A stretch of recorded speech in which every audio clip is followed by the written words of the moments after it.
And welcome back to the Land of Dreams and Nightmares. I am your merciful Dungeon Master, Esper, and with me once again is our full crew of all 5 players.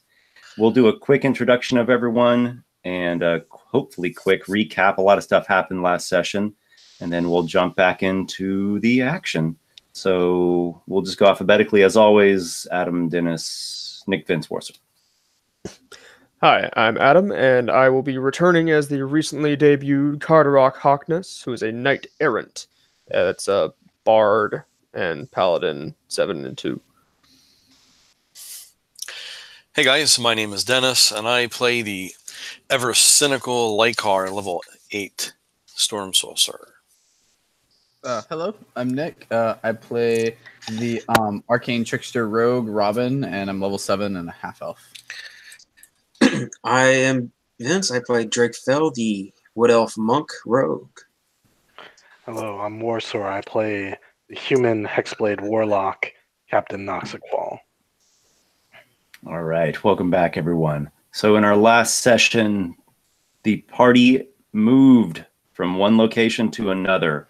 So we've opened up a new chapter in the campaign. Things, for the most part, wrapped up, or at least that campaign wrapped up in the dwarven swamplands.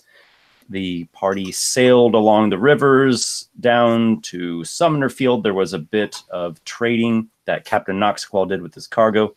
Much success was had. And then out into the coastal waters, they slipped around the peninsula here and laid to in Grenadoa. This is the busiest port in Drakengrim, though it is not nearly as active or glorious as it once was back in its heyday. As we all know, Drakengrim is in a reduced and haunted state in the current age. A lot happened in Grenadoa, so let's try to do a quick recap. Who has an amusing anecdote or interesting tale to tell? I suppose I'll start, well, at least for Robin, so Robin had an adventure,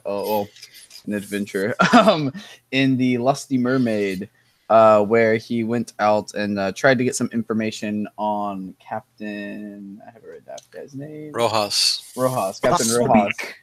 Yes. And he met with Madame Marmalade, and he basically set up a meeting with her to have a meeting with Captain Rojas. With him, he was basically portraying himself as a high member in Captain Noxiqual's crew, and he got away with it. But before that, he had some fun interactions with the lady friend. But indeed, he met some of the girls of the Lusty Mermaid, including Fair Varan, who treated him quite nicely, and the 3 Helgas. Yes, the 3 Helgas. One of them smells like fish.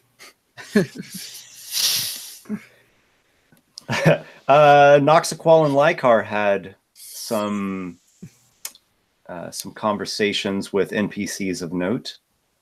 Yeah, we were in the tavern, and we talked to some of the local dock workers there about the Captain Rojas and how his ship is getting out of Drakengrim and sailing and bringing back great profits.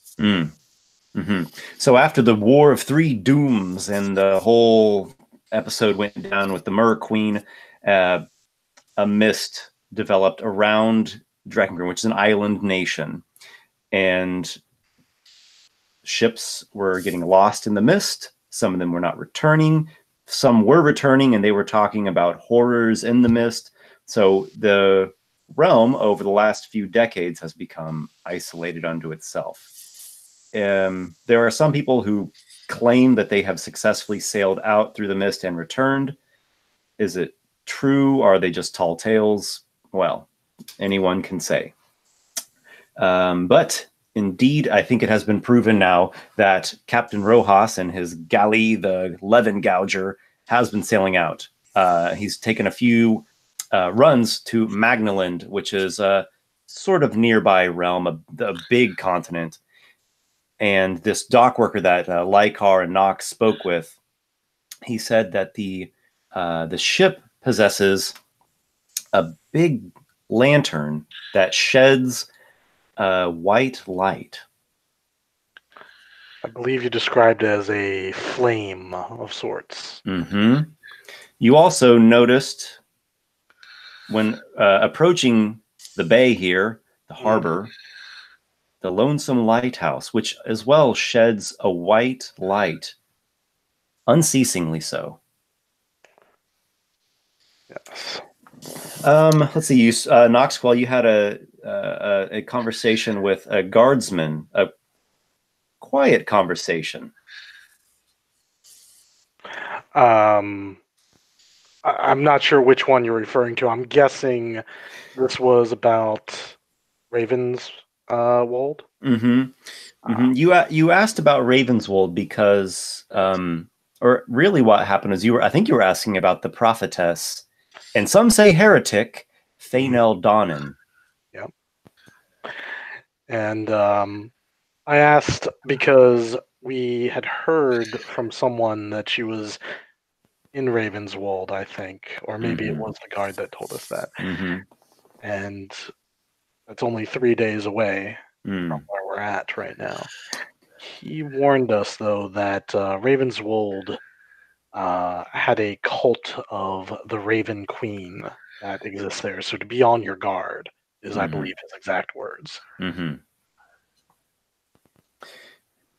So, but you have interest in speaking to Fainel Donnan.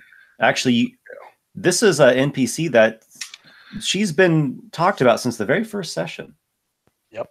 Lykar, when Yes, he was indeed. afflicted with this dark mark on his body that was actually spreading, he was seeking her because apparently she is a miracle worker. As well, Gundren Brightstar, who is, he's a mage from the Silver Citadel. He's not one of the archmages, but he is a mage at the Silver Citadel. You spoke to him at the Clan's Moot, and he had been terribly sick, and he thought it on his deathbed. And Fainel Donnan visited him, and they had a conversation, and he had a sort of epiphany at this conversation, and he made a miraculous recovery. So he believes in her pretty strongly. Noxiqual, what's your interest in speaking with Fainel Donnan? Well, I've been tasked by my master, the masked one, to find a certain object that's sunk on a ship that Drake was traveling on.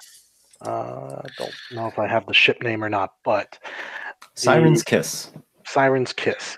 It's a big ocean, and without some sort of divination magics, I doubt we're going to find it. And, well, she's solved a lot of problems. Whoever speaks to her seems convinced that she has all the answers. So I'm interested in You also spoke to a woman in Horncombe Lodge, who was kind of a follower of Fainel Donnan, and she also was convinced of wondrous abilities. Well, that was that elf woman, wasn't it? It was. I might even have her name written down, actually. Oh, I might have it back here in my notes. Yeah, and Fainel Donnan herself is said to be an elf.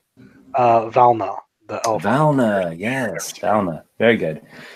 But yes, Drake, you initially had been coming up from Bazagon by ship, sailing towards Grenadoa, and the ship hit this fog, and the wind died, and it foundered, and they pretty much other than a quick prayer, and then it sank. It was attacked.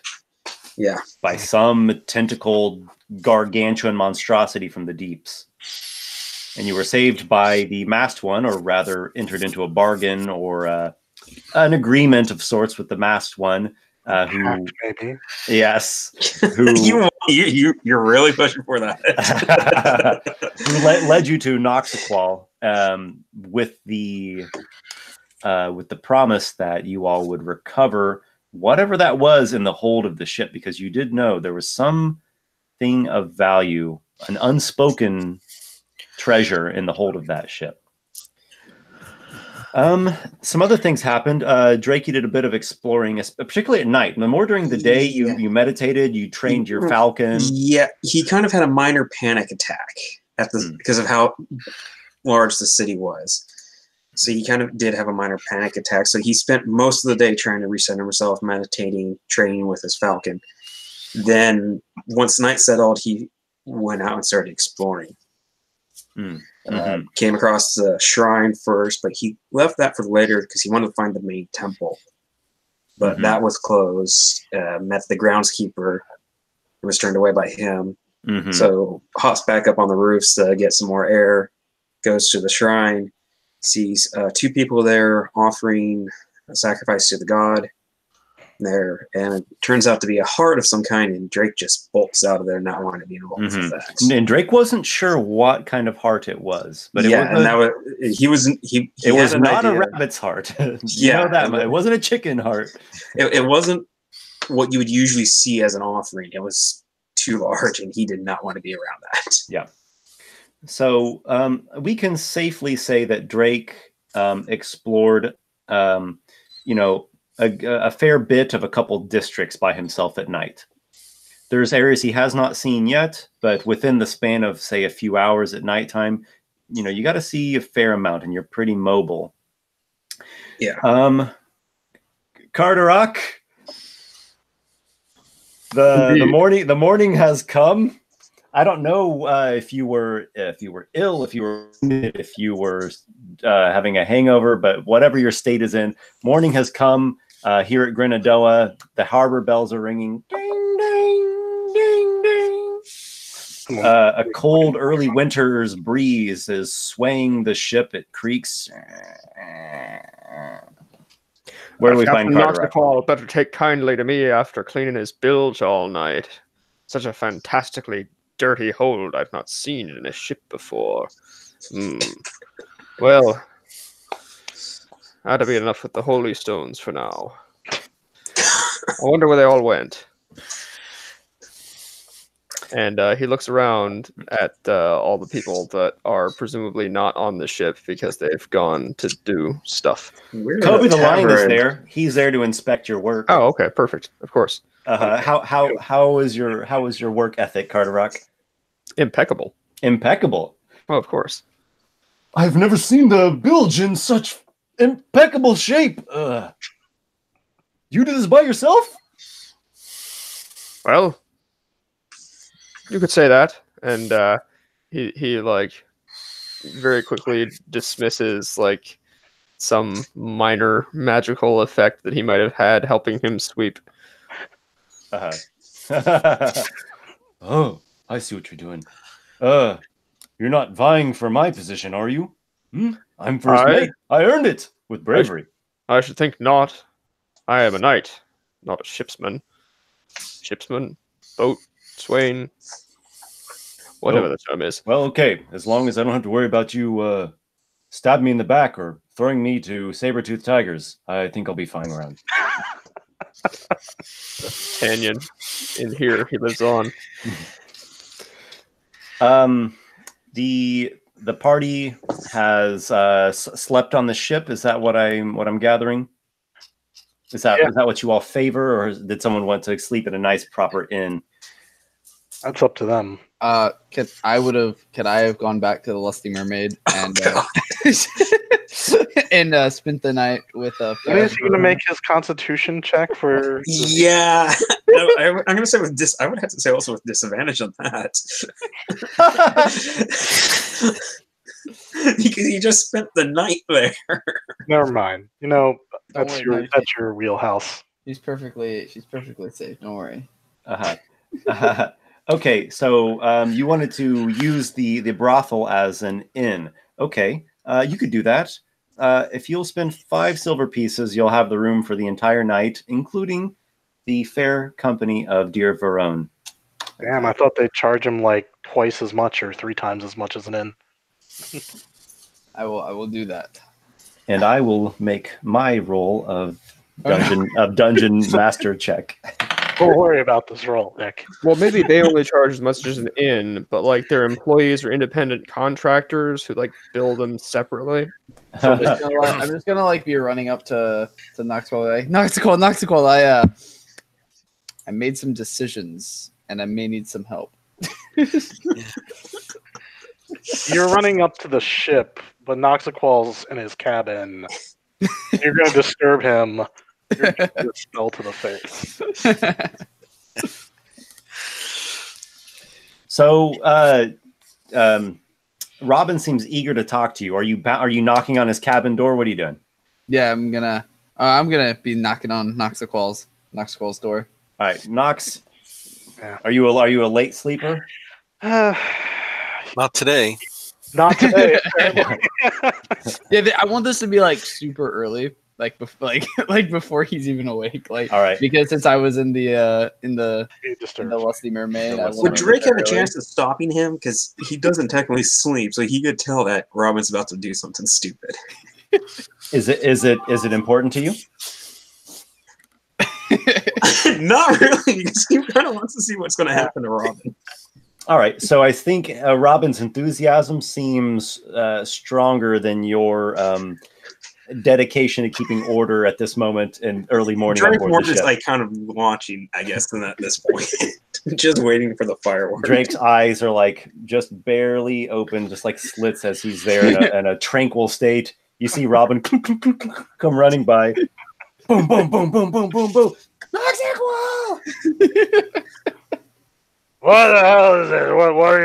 What do you want? Noxiqual! I just had the most fantastic night. I needed to tell you all about it. You hear the sound of a dagger hitting like the wood right beside your head.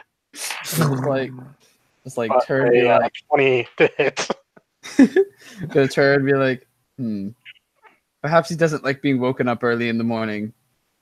Gonna knock again.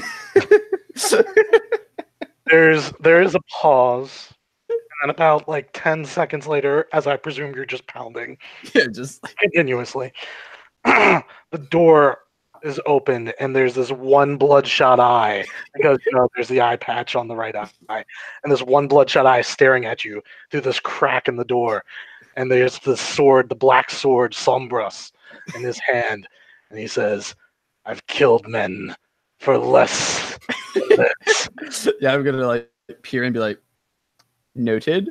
Close the door slowly, and then turn to Drake, and go up to Drake and say, "Seems like you're awake though, Drake."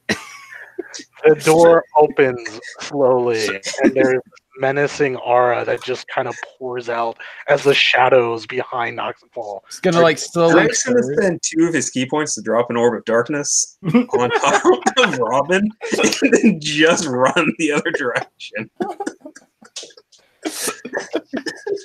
Drake the Shadow Monk right plunges above the your head, area Robin. into darkness and makes off like a shadow. I'm just gonna be like looking around, be like, Noxiqual, if you can hear me, I'm sorry. I just wanted to tell you about my adventures in the Lusty Mermaid. It was fantastic. You should come with me next time. Oh my god, I'm gonna kill him. Get the hell off my ship. I will talk to you when I'm fully awake. But I can't see anything. It's really dark for some You reason. hear the sound of like a blast hitting the floor next to you. No, as he just unleashed, Eldritch Blast at him. I'm just gonna run in a random direction because I can't see anything. The highest roll was a 21. The other one a 15 probably missed you. Oh, let me check. What was it So again? you're Sorry. gonna take a little bit. Oh of yeah. damage. The 15 misses. Yeah. You take 15 points of damage as he Okay. flings a blast. And it just hits you hard. I'm just gonna make sort of like a cry, and then I'm gonna just run in a random direction because I don't know where he's at. Robin, you go running, and as soon as Is there a as soon chance as you that I- exit the darkness, you run smack into Kobe the lion. No, No, don't wake up the captain this early. No. Esper. The orb is on his head. It's connected to the top of his head, so it's Oh, moving so- with him. Darkness will have to go to, I think, an object, like a point in space. Oh, Okay, then his shirt. So Can you put it onto clothing? All right, let's. What's that? You can. You can? Okay. Okay. So you have imbued his shirt with it. Okay. So So he's still in smacked pure out. darkness, you slam into Kobe the lion, and he's blubbering about, no, don't wake up the captain yet. No. There's a sound. Before he's had his breakfast, he's a very crude man. I would say, I didn't realize that. Who are you again? I can't see you. Right? I'm the first mate. Oh, you're the one I was impersonating before. Fantastic. Yes. Do you know how to grow your hair longer? Could you ask Noxiqual to get rid of this darkness on me? I prefer to not do that. Come on. You feel him kind of like grab a hold of you, maybe more, just as much for his sake not to stumble as for your own, and you like fumble your way through the the underdeck corridor there and up the stairs. What? It's night outside. I thought it was morning. What is this? I'll tell you now. He can't. Will we not get out of this impenetrable darkness? Oh, it's your shirt. That's right. Yeah, Noxiqual, can you? I'm sorry. Please get rid of the darkness. Noxiqual's in his room. He didn't. Oh, he didn't room out. I'm still asking because I can't see that. Drake might hear you. Lykar, if he's awake. Drake can hear him. He's going to finally give pity because he can hear they're up on top of the deck. Snaps his finger and it's gone. He dismisses it. Thank you, Noxiqual. I appreciate it. Up on deck in sight is Dignahar Pireboat. He is a dwarven crossbowman, a soldier of sorts that hired on with you all at Norgal's Rock. He is drinking a cup of wine and leaning against the bulwark, having just, cleaned off the deck. He was probably just like admiring his work and taking a nice moment in the morning wintry breeze when this ruckus spilled out from below. He looks and says, "What in the hell kind of ship is being run around here?" You're gonna look and be like, a fantastic ship. Noxiqual is a phenomenal captain. I'm sure you're aware. And I'm gonna sort of rub my arm where the Eldritch Blast hit me. Yeah, it's a pretty big bruise you got there. Yeah. I would not consider myself so lucky if I was hit with magic like that. It's going to leave quite the bruise, but I'm sure the Lusty Mermaid can perk me up. He keeps going back for more. When Drake hears him, I think back you're to the lusty one, not the mermaid. When Drake hears he wants to go back, he drops another orb of darkness onto the shirt. Wait, does that mean that all three of us can't see now? Yeah, if he's next to you. Drake's far enough away that he can see it. Mm-hmm. Drake, can you see through your darkness? I can't see through it, unfortunately, but all right. So I'm just dropping it. You don't see anything. You hear the sound of Dignahar moving about. It sounds like his cup spills. He curses under his breath. You hear him kind of like fumbling around with his gear. He seems concerned about what's happening. He's a bit shocked. He's not used to this sort of occurrence. You'll look at, not look at him, but I guess in the direction where he would have been before the darkness showed up. Holy days, what in the nine hells is this? I was gonna say, I don't know. I knocked on the captain's door, and for some reason, darkness has been just continuously going on. It is magical, so I'm assuming it's from Noxiqual. At this point, Drake speaks up. This one thinks you have yet to learn your lesson.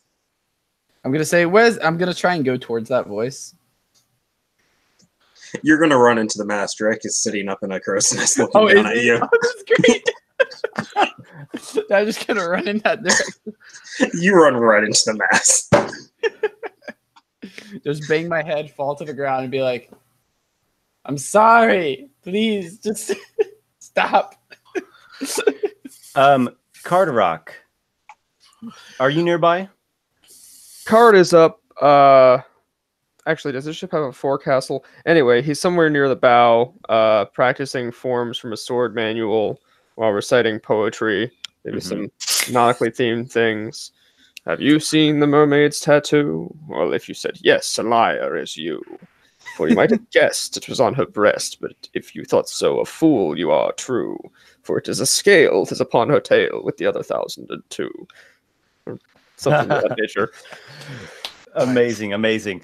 So from your vantage point, you see Dignahar actually get off of the ship. He goes down the gangplank and positions himself on the dock. There's a few other dock workers that are like gawking at the scene that's happening on board the ship. And this dwarf is muttering something in his own tongue. Do you speak the dwarvish tongue? I think I do, actually. Hold on, let me check. I don't remember. Specifically Carderock. Oh, okay. You're on mute. Yes, I'm really quickly checking because the answer is no longer yes, definitely.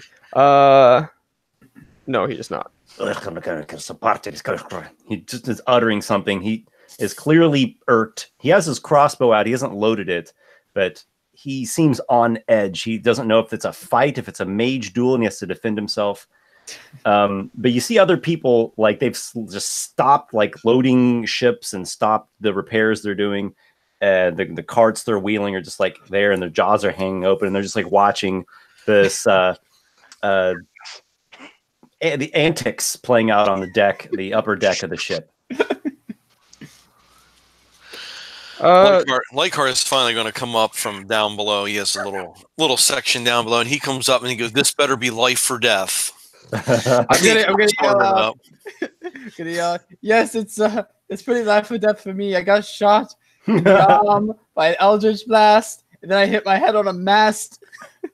And in the midst of the darkness, Kobe is just screaming, "Don't wake the master!" I can't see anything like it's really Open dark. your eyes. It's okay. It's okay. I got it under control. It's okay. Oh my goodness! I feel like I'm obligated to come into the scene now because there's so much yelling going on above ship. Can you please ask the captain to get rid of the darkness?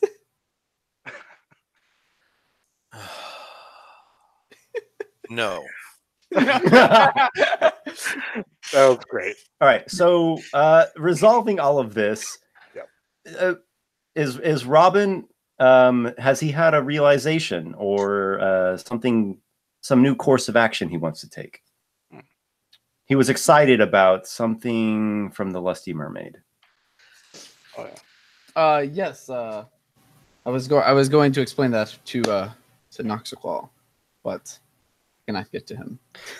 Well, you have gained the attention of some people, and others have become rather irritated. So Noxiqual will come up in like 10-15 minutes. Like he'll take his time. Kobe is quite interested. He's like, just tell me, all right, whatever it is, and then I'll tell it to the captain, and I'll put it in good words, right? Because you got to talk to him in a certain way.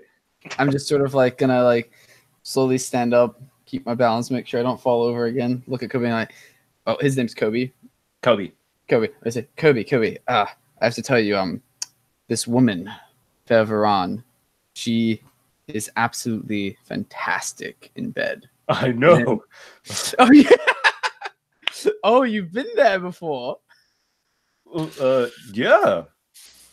Oh, Lykar does a total face palm.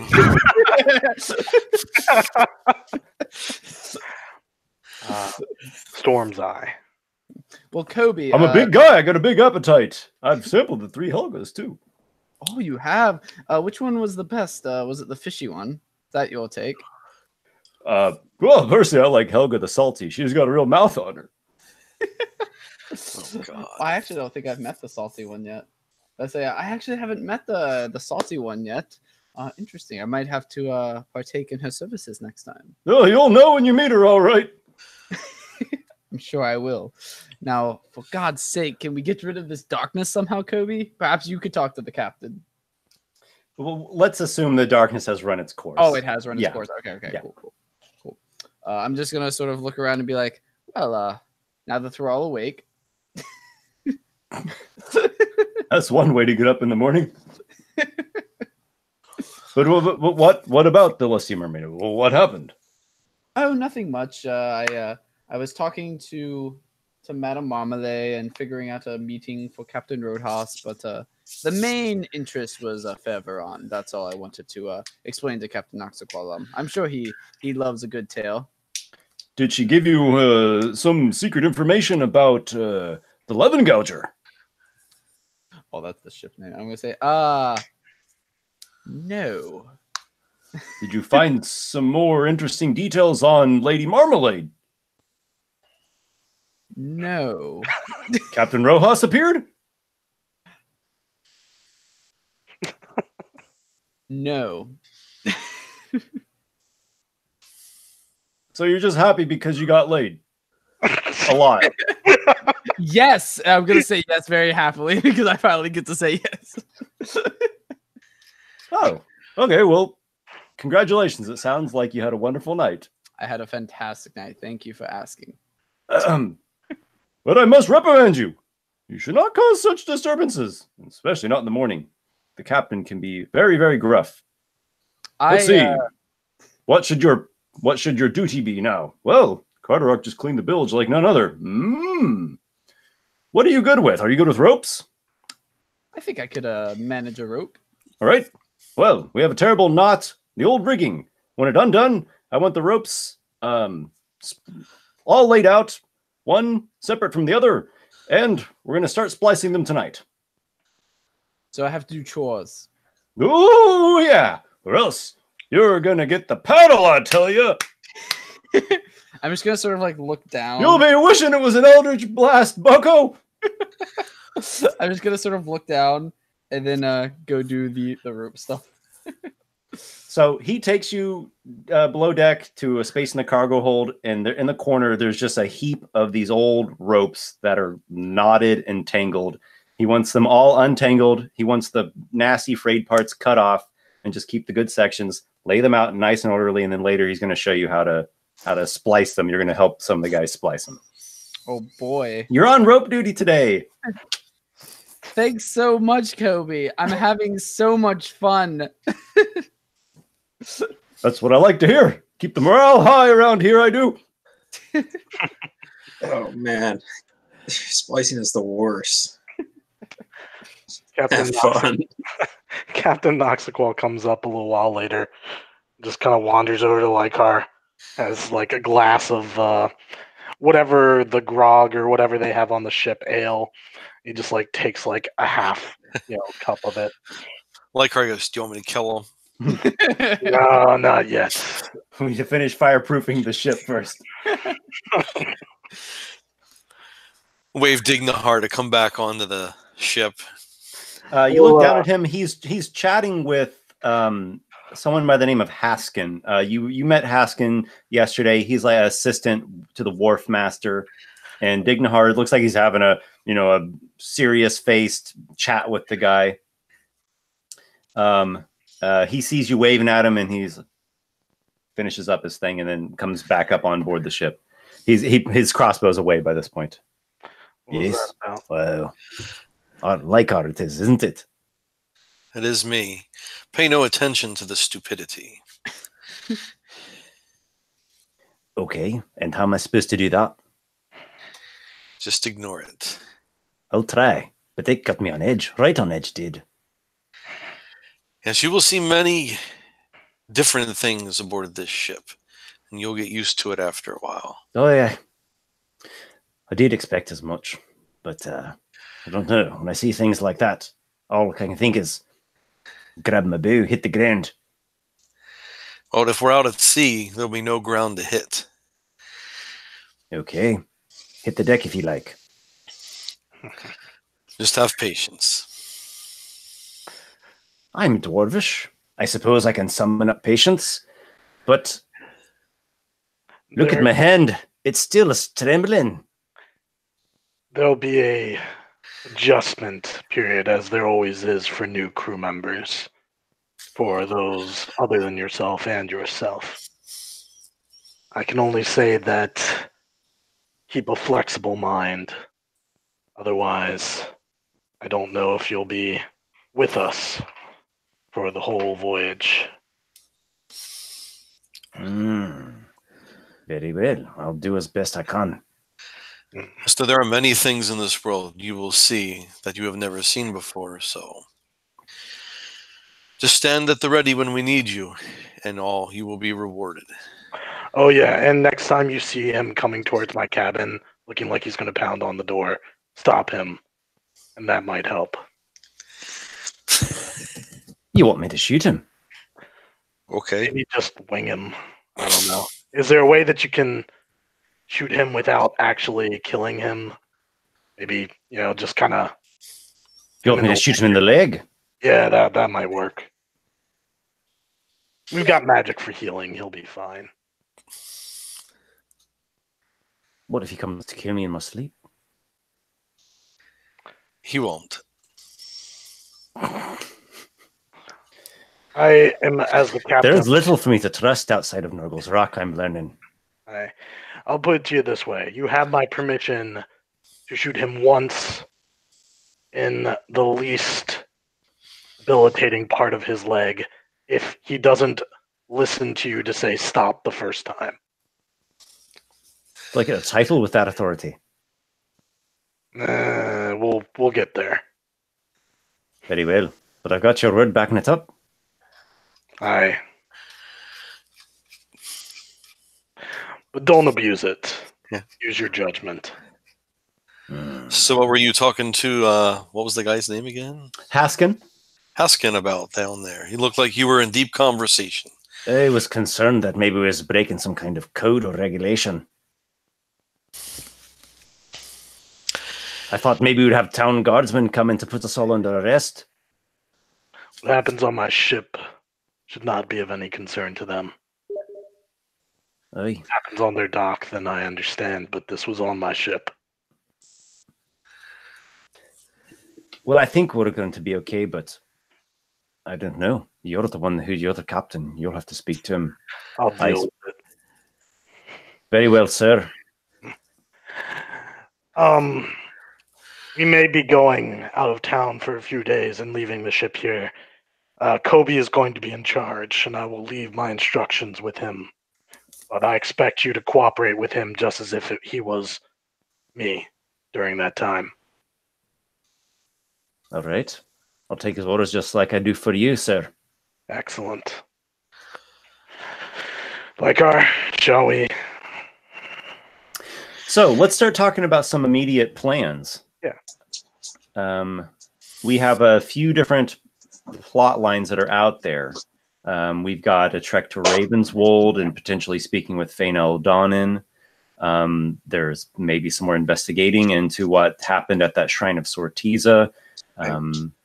There's here in a few days where Robin apparently is going to go back to the Lusty Mermaid. That part's not a surprise, but apparently meet with Captain Rojas.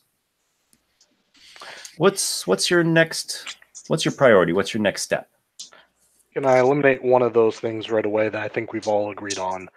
The meeting, if we go and do something else that takes us out of town, the meeting with the Captain Rojas, I believe, can be handled by Kobe the Lion.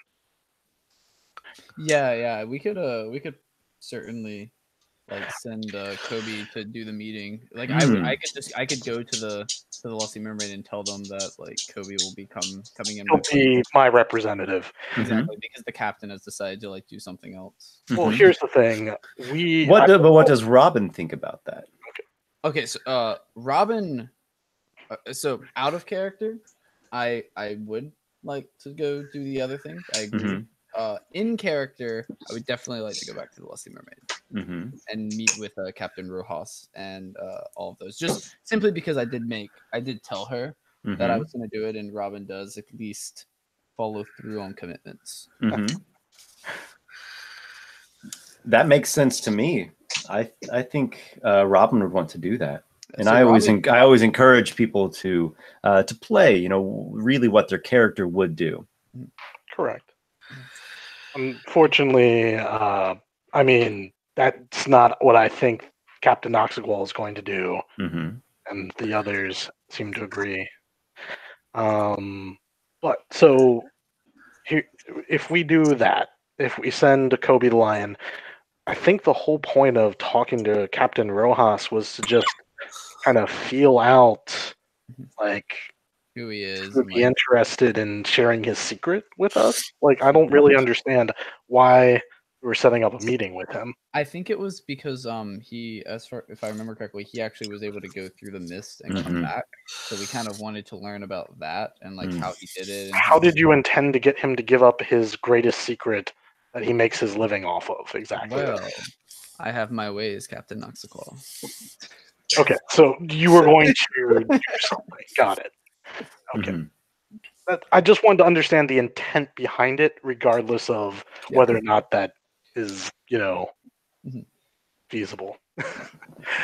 I think it's fair to say that Robin will still probably go with what like the majority of people want to do. Well, if you want to go look for Fainel, is her name? Fainel. Well, there's also that mystery at the shrine that Drake That's wants to put to rest. If we wanted to, we could do we could do like the stuff that we can do inside the town now, and then we could go do the other thing, or we could. Well, the other one is 3 days away, so if we did that first, we wouldn't be able to do one of the things here, but we could still do the other ones. Like the Sortiza thing. Yeah, and well, that assumes it's not time sensitive. Yeah, and we still could do the Captain Rojas just by sending Kobe or something. I think we just got to make a decision and not second guess ourselves too much, being like, well, maybe we can do it later, maybe we can do it now. Let's just do one thing, and if the other thing is still available, we'll come back and do it. It's okay. So it sounds like there's interest in all of these things. They do all seem interesting. Which one is time sensitive? That's what we don't know. Well, we don't know if that Fainel's in trouble or if she's going to leave. Yep, we don't. I think like Fainel seems time sensitive because she seems like she wanders, or at least she moves around. Quick thing That would be my guess as well. Fainel's the one in Ravenswold? Yes. She's currently there, like visiting or maybe passing through. And okay, so she didn't actually grow up there. Okay. So we're gonna go there. I think that's my vote. I vote for Ravenswold. I like the Sortisa the Weaver thing out of game, but Captain Noxiqual would be. We can check it out when we get back. It's not something we should drop everything we're doing to go look at some random stuff with that. Captain Noxiqual's a little biased though. Okay. Outside of game, I want to go to Ravenswold as well. Okay, so I think that sounds like we've got a good plan going. We're going to get a little bit of a little action, a little motion. The characters are going to leave the city. They're going to be walking down a road.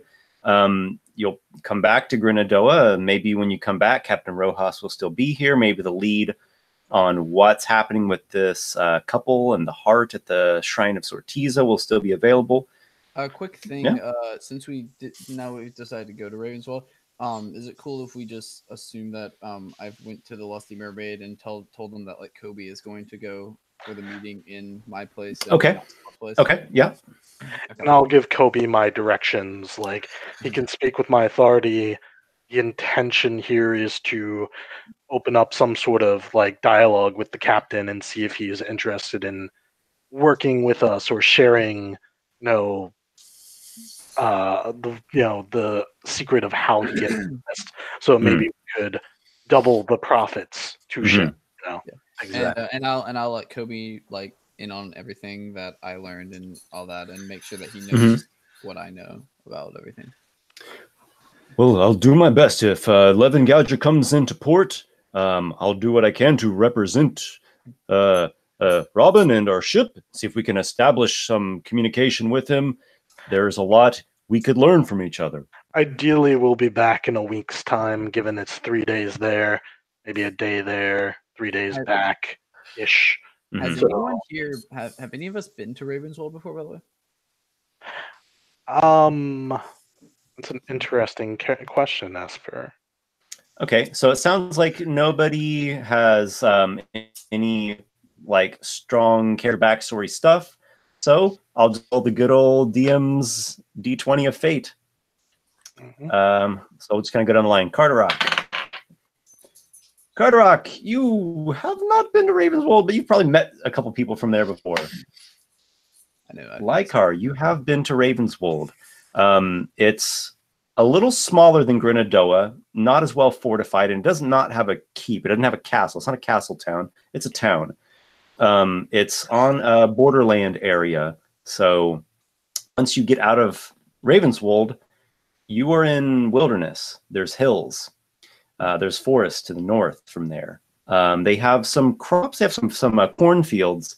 They do have a fort there. It's called Raven's Fort, and there's a few squads of soldiers there, as it is a borderlands defense. Religious place. Yeah, that's the feel you got from it. Like everybody kind of charm or talisman or holy symbol, and you've heard people kind of discussing or even debating or bickering with each other about this god or that god, or the old faith of the spirits of the land, or the great old ones, right? This kind of newer religion that's come about in Dreckengrim. Yeah, we'll leave it at that. And then we'll go with the rest of you.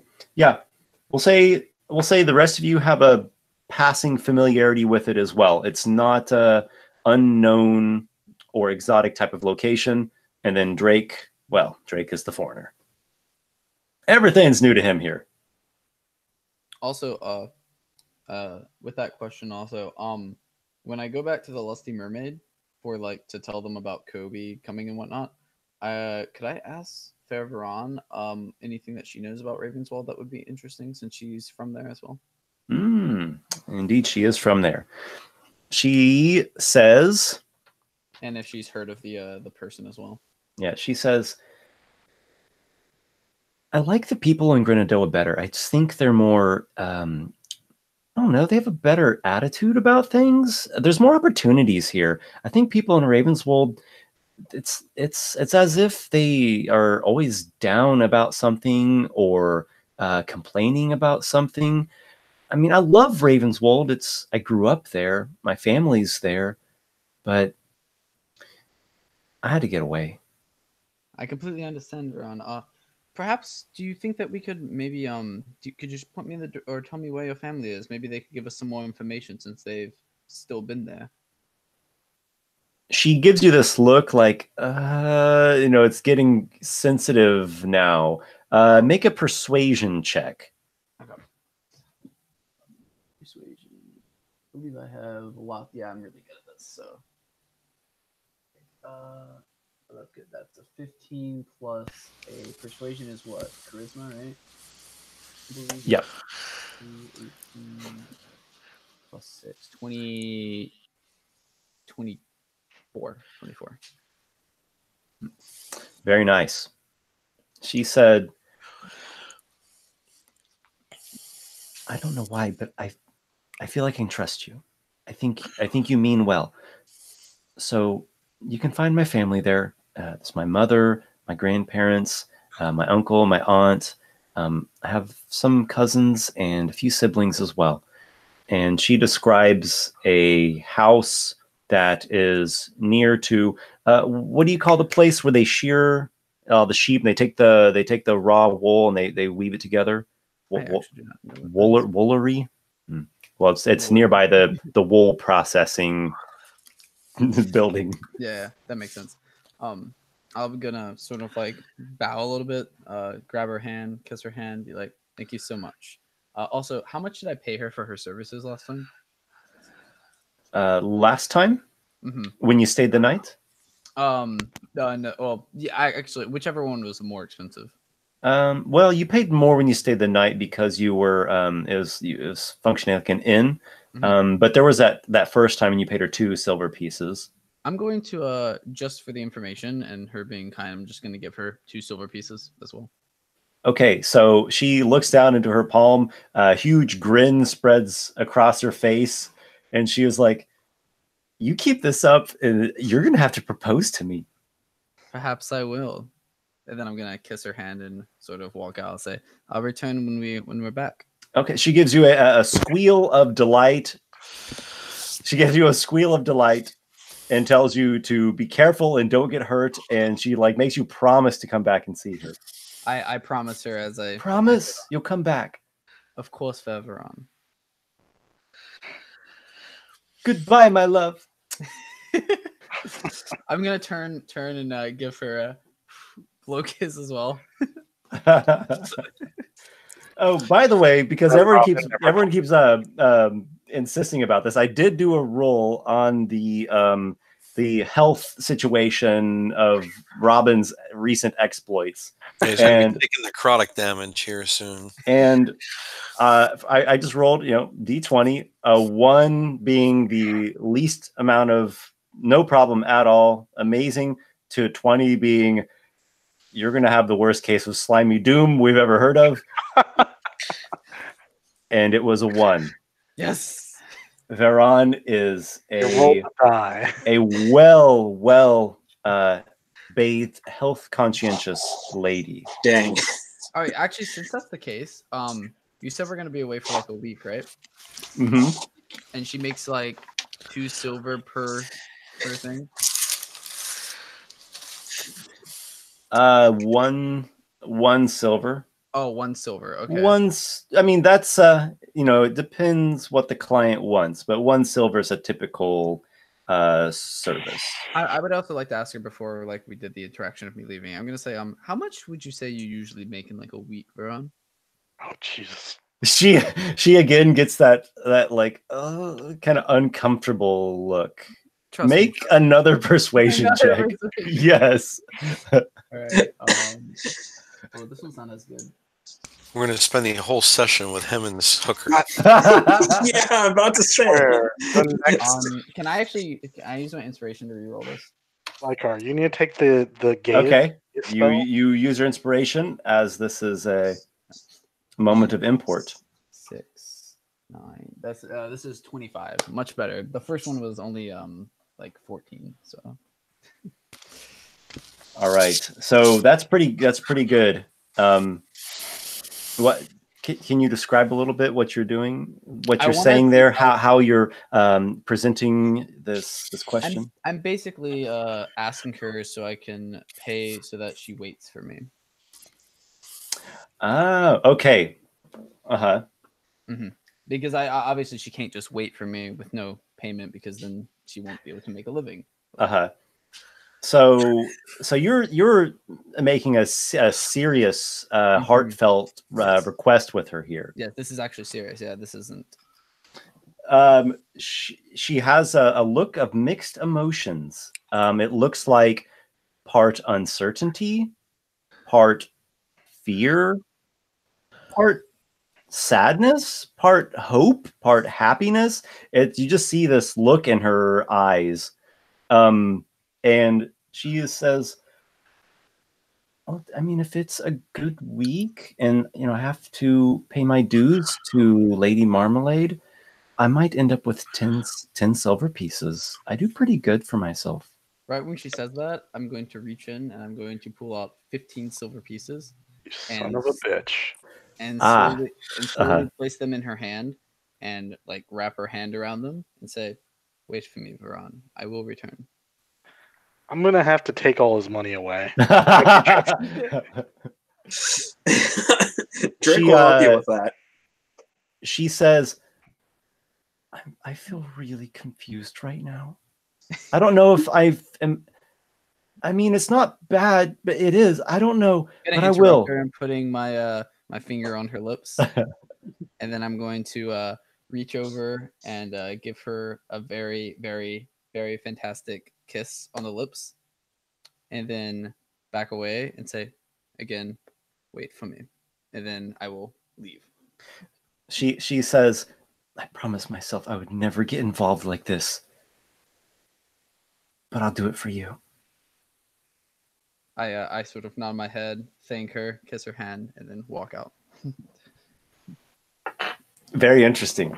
Yes. Very interesting. You're as bad as like those nobles that like throw gifts and then expect like, oh, I've given you these things, you have to love me. No. I'm actually trying to get her to like me. No, I'm not. I would say this has actually opened up a personal quest for Robin here. I like her. She seems like a nice girl. So I'd like to get her out of this industry. She seems like she doesn't. I don't know. I feel like there's more to her. So. All right, but if you try and save every hooker with a heart of gold, No. we're gonna literally we're gonna drag you for an intervention, drag you to the mast. Not just drag you, we're going to rob you and then drag you to the mast for an intervention. But as I get Maybe back keyhole. as I get back to the party and whatnot, I'm gonna sort of go up to Noxiqual and be like, "All right, Noxiqual, I have found out." I found out a bit about we have a contact now in Ravenswold. Took you an hour to find that out? Well, I may have done a few more things, but don't worry about that. I'm gonna wink at you. Yeah. Is your party prepared to travel? Do you need any other preparations, any gear, any other allies? What's your prep for the trek? I'd like to stock up on a week's worth of supplies in terms of trail rations. Will this be for all of us, Warsor, or just just me? Just you, okay. You pay for your own food. Your money bag's giving it away. Are you hiring some sort of wagon or coach or carriage? Would that decrease the time on the road? I think so, right? That's what I want to know. Or was the 3 days assumed with the carriage? Esper? It typically would decrease the time, but it also, there's factors that can change that when we talk about adventurers who have like magical effects and special abilities and stuff.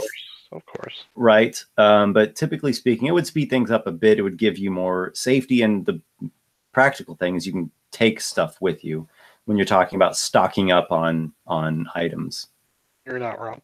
How much would a carriage to Ravenswold cost? Not much at all. I mean, you could probably for 2 gold pieces hire a basic one. If you want to get a better, like a faster carriage and guardsmen and stuff, you'd pay more. But I mean, do you need that? I don't think we need the guardsmen per se. We don't need guards. We guard ourselves. Okay, so yeah, if you want, pay 2 gold, and you'll hire out a standard, carriage. It's gonna have 2 nice draft horses, and you can have all of your all of your food and water and stuff stashed on it, other items that you might want to bring, and you all, instead of just walking straight for 3 days, you can spend time just sitting in the carriage. Carderock, pay the man. Alright, and my coin should be the one spent on this? How do you fathom that? Let's see if you actually stand up for yourself. I'm going to sort of pat you on the back and say, come on, Cod, you've got pockets of gold. I have pockets of cloth that I seek to line with gold. There is but a difference, dear boy. Indeed. I'll pay for the coach. All right, so you have hired a coachman by the name of Mateus.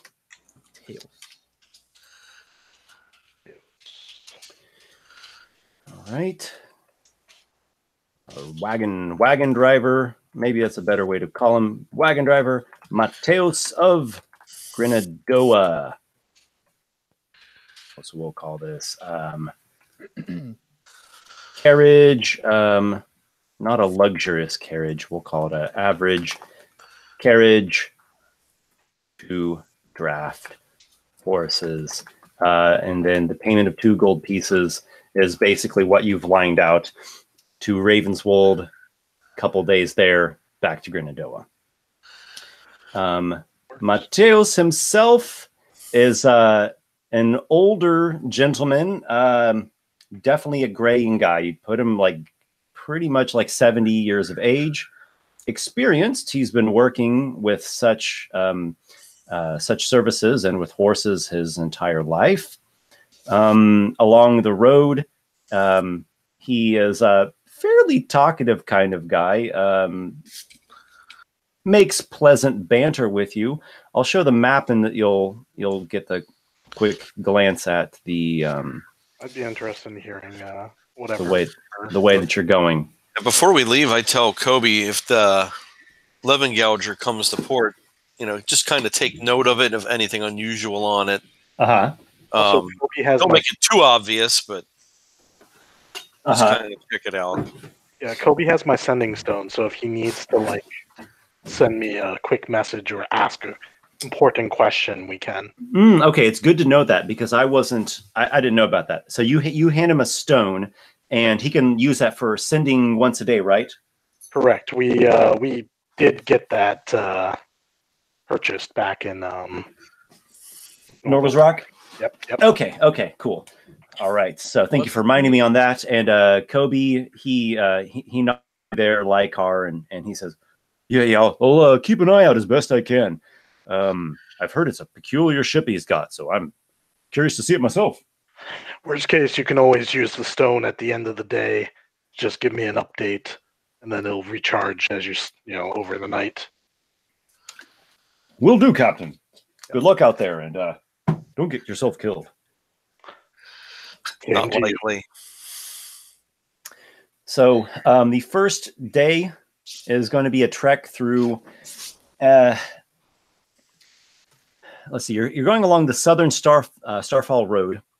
On the right side, you're passing by a lake, and it's a bit marshy. And then you'll be getting into some wooded area, a little bit more marsh, and hopefully, by making a good time, you'll make Fleece Fountain by nightfall, where you can stay at a proper inn. Cool. You are along the road. The horses are plodding. The wheels of the carriage are, the constantly whirring there in the ruts as it goes along. As we're going along, also, I want to sort of slap Card on the back and say, "Could you play us a nice song, Card? Sing us some nice melody." We are about the stars. That's not the voice. You sound like you have a frog in your throat, Card. Is everything all right? Out of character, this is the Starfall Road, right? Well, Indeed, it is. Yeah. Okay. Yeah. Southern Starfall Road. Yeah. He'll start reciting verses from A Star's Fall, a traditional tune about the meeting along this Starfall Road between a rider and a fey creature of his wildest dreams. A star's fall, long and weary road, along your path the dice you've cast, your potent portents forebode, and play some accompanying thing on a cittern. I'm pleasantly surprised how good it is. I guess I've heard you sing before. So.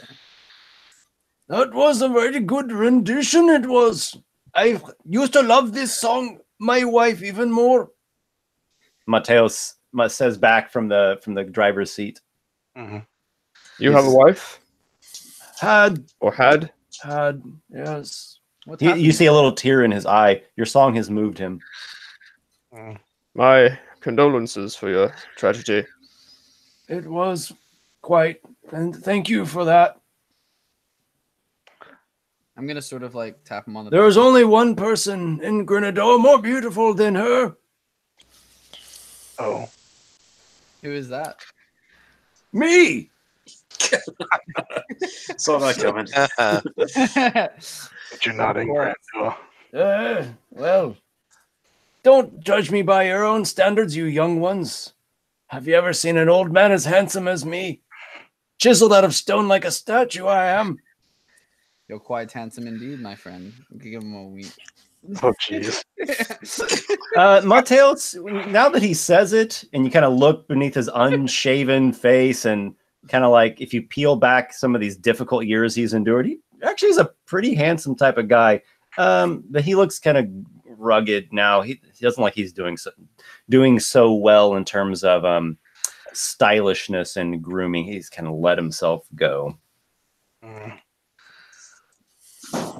So what made you become a wagon driver?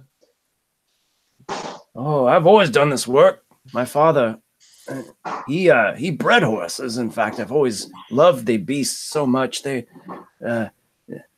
If you look into their eyes, you see the gentleness of their souls, and that used to give me peace when I was a young boy. Never got along so well with the other boys. That's a nice. That's a very nice story. Keep that in mind next time I ride a horse. Sheep as well. I loved sheep. I remember so well being a young child and helping shepherding out in the hills. The gentle creatures. I'm gonna sort of like nod my head at his. And they taste good too. Condition. Yeah, they not bad at all. No. I'm gonna look Hey, back at the car and say, you know what, Lykar, I think that speaking of tasting good, we should get some sheep when we get there. You're making me hungry just talking about it. You all are mages, right? That's what I hear. Possibly. I would not use the term mage for myself, but I can do some magic. Yes, Noxiqual is more of a cleric himself. Oh, well, I'm not, but I carry a magical trinket on me. Always. He pats a little pouch, a little leather pouch at his there close at his side on his belt. I've got a magic bean. A magic bean, you say? Now what does this magic bean do? I was hoping I could find that out. I carried around like a good luck charm. Do you mind if I see it? Don't. I think I've heard this story before. Yes, the giant vine and the castle in the clouds and the giant and the goose and the egg of gold. I'll sell you this robin for your magic bean. In the version I've sung, there were more than one bean. What have you done with the rest of them? I was only given this one. Yes. It's not necessarily... He doesn't have all of them. Well, as my wife told it to me, the young boy threw the beans out the young boy's mother threw the beans out the window, but a sparrow swallowed one of them. The sparrow was caught in a hunter's net, and when his wife cooked up the breast, she plucked out the bean. I don't know why she didn't eat it, but maybe good thing for her. She might have exploded from vines sprouting from within. So what do you plan to do with this bean? Just keep it as a luck charm? Oh. Yes, unless you can tell me more about it. What do you think? It's green with brown speckles. I can take arcane look at it if you wish.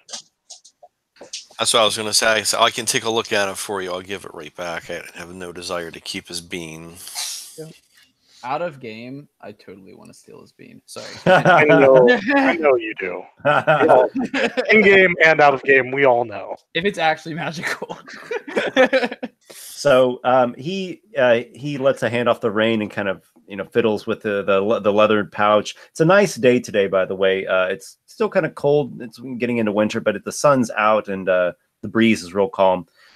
He pulls the bean out of his pouch and he hands it to you, Lykar. There you are. Please don't drop it. All right. Do you want me to do an Arcana check on it, I guess? Seems about right. Would you like to make an Arcana check? Yeah, sure. I'll check out his magic bean. Unless you had something more appropriate. I'm excited. I'm curious if this bean's actually magical or not. 21. 18 plus 3. Okay, in your knowledge of the arcane, you have heard of such a thing as magic beans that can grow into large vines and plants. Some of them can produce bounties of delicious and nutrient-rich food. There are other kinds of beans as well. It's something that could be imbued with a number of different types of magic. You recall a certain tale of like this bag of magic beans, and when you throw them on the ground, they turn into cockatrices and such. And the person who casts them gives them commands. It could be a magic bean. It's a bit hard to tell. Do you have detect magic? I think I do. I do. Would you like to use detect magic? Yeah, sure. Well, All right, so you go through your detect magic, arcane ritual there, and when you get it into your kind of aura that you're shedding now, the bean is radiating a strong aura of conjuration magic. Interesting. very interesting. So maybe it would make a vine up into a giant's castle in the clouds, or maybe it would just grow like a big wall of thorns, like a mage might use this as a combat item. Or I guess anyone could really use it. You're pretty sure you could just throw this into the ground, and it's going to cause some kind of magical effect. It's going to create something. As Lykar's like peering into it and learning about it and like really looking at this beam, I'm gonna sort of like go up to him and go, so Lykar, is it actually magical? It's real. I do believe this is magical. I detect a strong aura of conjuration, though nothing specific about it. We would not know what it does until we actually used it. I understand. Do you have identify? I don't think you do. I think that's some wizard thing. And detect magic. Yeah. A fireball. Magic bean fireball. Yeah. I'm pretty sure detect is wizard and like knowledge clerics. Yeah, I knowledge don't have domain that. clerics. I'm All right, going to so give the bean. You back don't to have the guy. specifics on it, but like you know that this is very magical, and you're pretty sure it's going to create something, whether it's a vine up into the sky or something else. Yep, I'll give it back to him, and I'll explain to him. Yes, this definitely has some magic properties to it, of which I am not 100% certain. I would be hesitant to throw it into the ground to find out what it is without first knowing a little more about it. Perhaps. Well, I knew it was magic all along. He puts it safely back in his pouch. My luck. How much does that bean mean to you, good sir? Oh, I don't know. If I could put a price on it. It's dear to me, yes. Wife, you would seek to deprive him of a bean. I'm gonna look at Karn, sort of like glare at him a little bit, and look back with good eyes and say, "Would you sell it to me for a gold piece?" Gold piece, he says. By the gods, living and gone. Drake's gonna drop a minor illusion in Robin's ear of a gong. I'm gonna visibly like be taken aback a bit, and then look back at all of you, realizing that you've done something. Like, I don't know who did it, but yeah, I'll go back. Do I have time potentially? This is out of game. Would I have potential time to sort of maybe try and make like a copy of this beam, like on the way without him noticing? With what? Yeah. What do you mean by copy? Like, what I'm wanting to do is I'm wanting to like get him to let me look at it a bit, like eventually, and then slide of hand and give him the fake one, and then take the real one. But how are you going to make a fake? Yeah, I don't know if I could do that right now. Okay, so let's see if you have some kind of bean there in all of the food stores that you have, or the rations, right?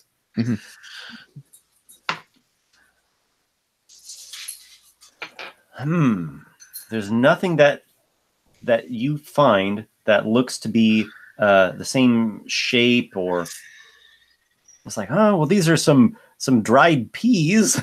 It'd be a stretch. Yeah, I'm not gonna try it with a dried pea. I don't want to get caught. The journey the first day goes well. By nightfall, you have arrived in the small town called Fleecefoten. Here it is. All right, so you arrive here. Let's see, what can I tell you about Fleecefoten? I do have some notes. Here we are. A small town, a population of some 2,100 people, produces wool, felt, lumber, fish. You pass by a couple of shrines, small shrines, on your way inside. There's a tavern called Sheep and Wolf. There's an inn called Holly Inn. There's another establishment with a sign that says The Naked Crab. And it actually shows a little like crab shell. And then there's like a little painting of a little naked girl like scampering out of it.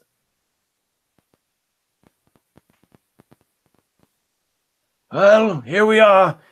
I'm beat from the road. Mateus is making his way to Holly Inn. He's going to stable up the horses. Does anyone have any particular interest in Fleecefoten? I would like to buy a bean that looks very similar to his bean. Okay. You have procured your bean. That was not hard. I would like to buy a bean. one bean gets, One bean. So they get out like this big magnifying glass and like shear a little sliver off of a copper piece. What songs are sung in the Sheep and Wolf? What's the news of the land? So you go inside the Sheep and Wolf. I don't have any specific lyrics, but they're singing a song about will-o-wisps, and it's a song about a boy who his whole life was told not to go into the swamps and beware of the lights and such, and so he avoids it. But then one night he sees this glowing in the sea, and he's fascinated by it, and this will-o-wisp brings him out to the sea where he drowns. A cautionary tale. It's more than just a cautionary tale, in fact. As you are spending a bit of time in Wolf and Sheep, you hear people talking about I'm not even going to call it a rumor, it's more like news. There have been strange lights and sounds observed off the coast at night.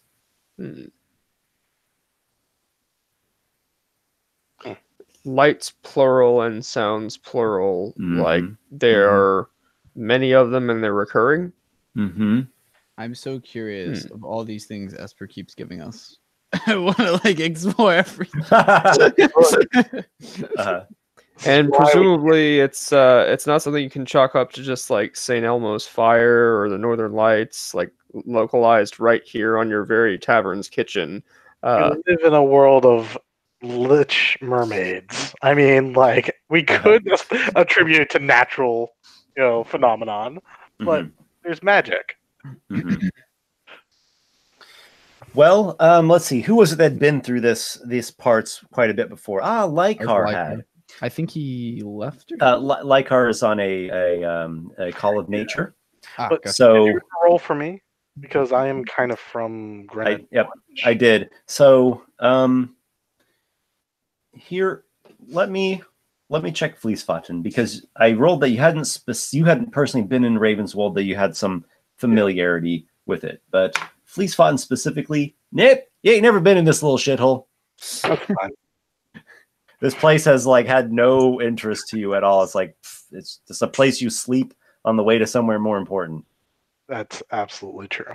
I feel so bad for it. But Lykar, maybe he would disagree with you. Lykar has been through here before. Yes, he has. There's a small port. Fleecefoten has a little port, just like a pier, right? And well, I might as well just show you the map. It's just south of here. There we are. So yeah, if you just look south here in this bay, known as.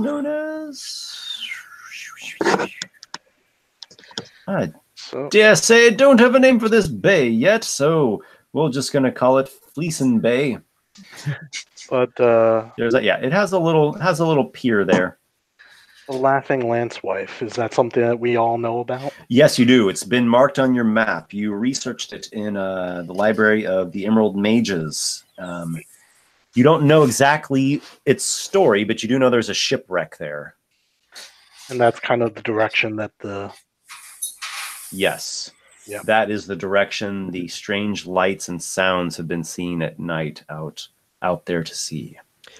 Did anybody say that they actually were coming from near the wreck of that specific ship, or did they just say near the coast? You get a bunch of mixed stories, and you're not sure who to believe. There are some people that claim they have taken boats nearby this shipwreck, and they have heard strange things, like a howling noise that couldn't have possibly been the wind. Other people say that no one goes close to the shipwreck. No one's bold enough for that because it's haunted. It's haunted. Most of the people say that they have heard this from a bit of a distance. I see. Sounds like something that we can look at another time. Yeah. Card will keep his ears open as he follows around Lykar. Card wearing his nice cloak of local fleece-foughten wool, woven in what the equivalent of like a local tartan pattern is. Or at least it seems that way for now.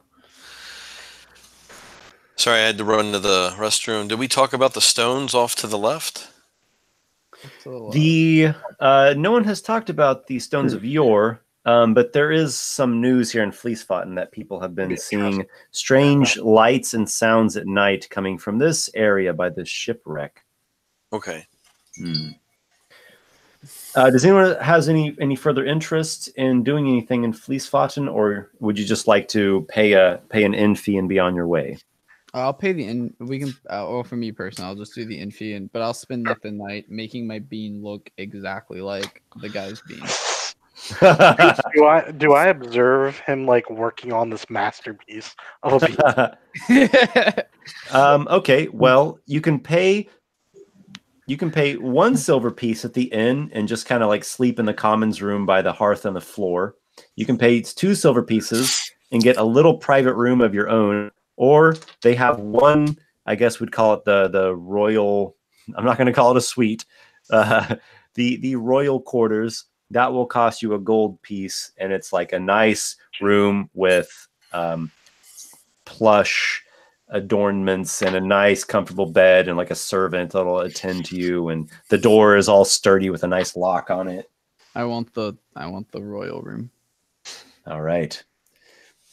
You pay the gold piece and you are treated like a prince, attended to with food and drink, and if you need anything, a servant will attend to you. How many beds? Can I invite someone to be in the royal one with me? But of course, I'm going to ask all of you and say, who wants to come to the royal palace with me? For a second there, I thought you were going to try and seduce like the barmaid or something. But I think Carderock is your closest companion. It'd make more sense for him. Carderock, come. You can sing some tales of your adventures or our adventures while I work on this bean. Come. That's because you're a paladin and you're going to watch me make this bean so I can thieve it. Is he a paladin of again? Vengeance? No. He doesn't have a paladin oath yet. Okay. He's got a bard college, but he's only a level 2 paladin. As we're going up to the royal room, Card, yeah. I'm gonna say Cod. So wait, would I know that you haven't taken a paladin oath yet? Actually, I should ask that question. Very personal. Yeah. I don't know. That might not be something he just broadcasts to everywhere. Okay, never mind then. You're in training. It might be helpful to think of Card for who he is. He calls himself a knight errant and a lover of song. Mm-hmm. Okay. Yeah. Card, do you go with the rogue? To share a suite with you, would I emerge with a rash? I'm going to sort of look at him and say, no, I think I'm perfectly healthy at the moment. I feel better than ever, except for that mark that the captain gave me. Why did he give that to me? I was just trying to get him up for the morning, give him a nice tail. I wonder why. had my bean juice yet. Speaking of, A knight of the road's back is used to sleeping on an inn floor. yeah. I think, Also, Esper, I'll if possible, if I can finish up that bean tonight, before everyone else wakes up. Assuming the guy who has the bean is in a room by himself. Before he wakes up, I'd like to go into his room. But if he's not by himself, then I'll just wait. Can you give me details on what specifically you're doing with the bean? So basically, if he is indeed by himself in a room by himself, and I am able to get in there, like if there's not too many people in the inn, I'd like to go in his room before he wakes up after I finish the bean, like in the night, and sort of take my copy bean or duplicate bean and replace it for his real bean, and I take his real bean. Have you painted your bean? Yes, yeah. I was assuming that I would be making it look exactly like his. I don't know how long that would take though. Well, it couldn't take too long. It's just a little bean. Okay, so you've begun painting your bean. Do you have a specific skill that you're using with this? That's a good question.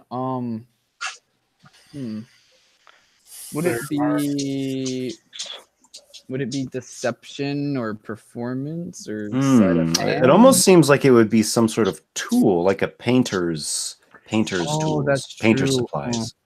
there I'd are have to- painters. Yeah, I'd have to buy some of that, wouldn't I?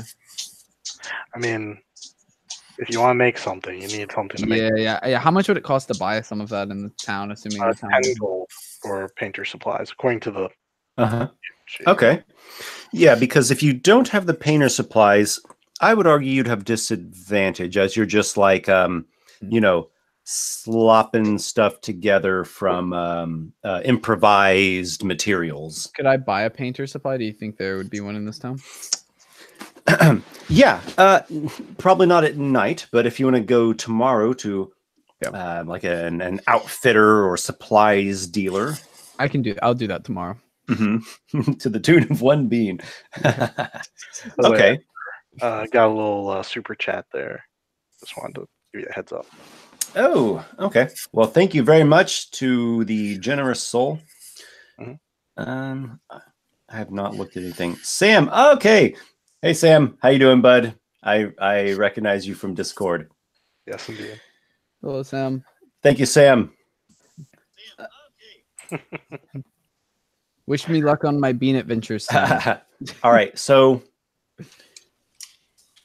sounds like everyone else just purchased the common room or a private room. I feel like I'd get a private room. I don't really trust. There are thieves about. Thieves Yeah, there about? What do you mean? Gary's just gonna find a tree outside. Lykar, you're welcome to share the room if you want to split the cost or whatever. It doesn't matter to me. Sure, Lykar doesn't need a whole lot. He's a pretty plain guy when it comes to. This way you don't have to sleep in the common room. All right. Well, 2 silver pieces get you a small, simple room with a door, and like a little, straw bed with a blanket on top of it. Good And enough. I bought mining cards room. So 2 silver pieces. All right. -2 silver. All right. So the stay in Fleecefoten is a short one. You wake up the next morning. You eat. And you get back onto the road, traveling along. Yes? Okay. was I able to get the painter supplies? Ah, yes. Let's not forget that. All right. So, indeed, you find a general store or an outfitter of sorts.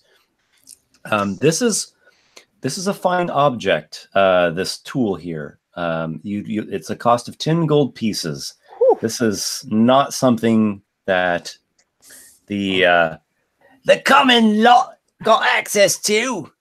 All They right. don't do none of that fancy painting. All right. Yeah, I'll buy it. I guess I Okay. can use it. I'm assuming I can use it for other things as well, not just this. Where's he one. getting all this money from? I had like 500 gold pieces when I started. To be fair, he's not really spending much money in any of these situations. True. Just seems like he is. So, He's a common person. so He's what I just like call it- dropping silver pieces. Whoa! I'm a what's the word? Twist. Someone yeah. notices him spending all this money and then tries to steal from him. And then I let them do it, and then I follow them into an alley and beat them up, and then take all of their money. Well, since I don't want to spend the rest of the session on that, we'll assume it all happened. You make your way along the road here for the second day. Again, the weather continues quite fair.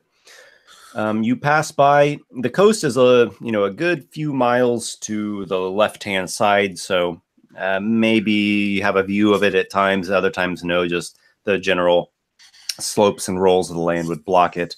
There's a woods that you're passing by on the right-hand side.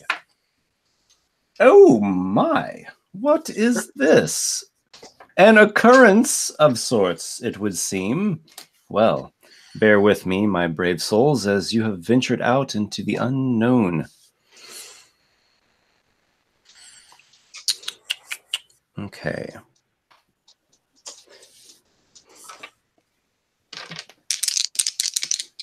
I'm sorry, what's going on? An occurrence along the He's road. rolling dice. I'm rolling dice. Sweet. It's always a good sign. I like it.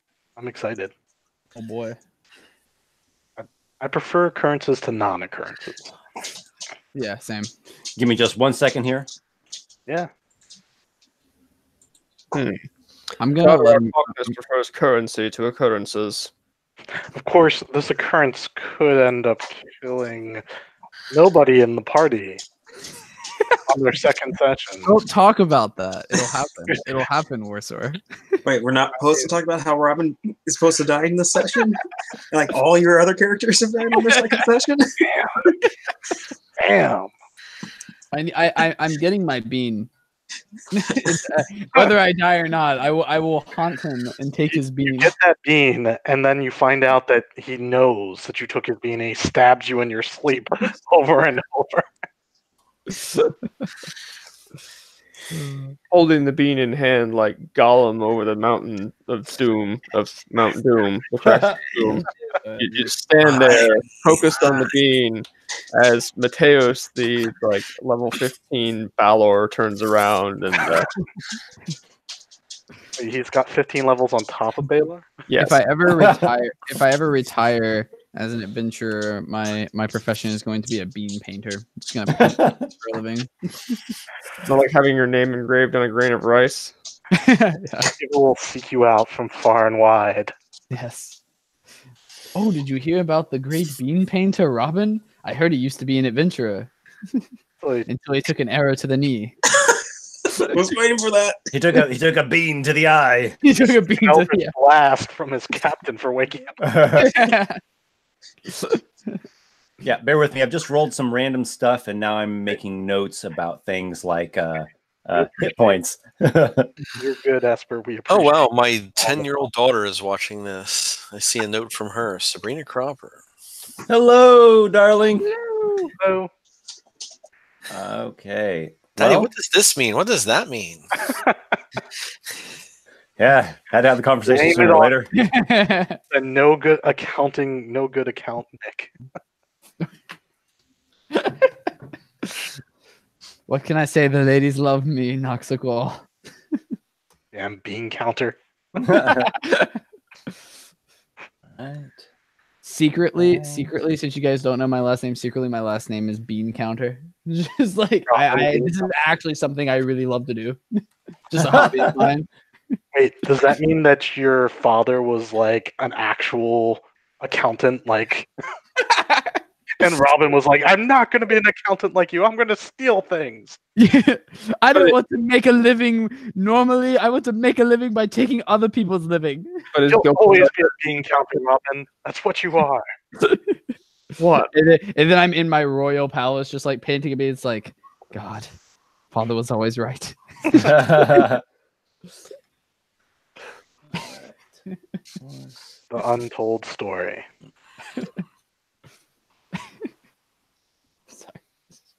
It's just so stupid. I've never been in a D&D campaign where I painted a bean. The the lengths you will go through so that you can steal a man's one prized possession in his life. Hey, but see, I'm replacing it, so he'll still think he has his prized possession in his life until he tries to plant He'll it. just suddenly start having terrible luck every day. And like he'll get attacked and he'll be like, "Well, I've got my magic bean; it'll save me." It just does nothing. He'll be like, "Ah, shit!" as he gets stabbed. And it'll all be on you, Robin. Yeah, just killed a man. Well, indirectly killed a man. No. You directly contributed to his death.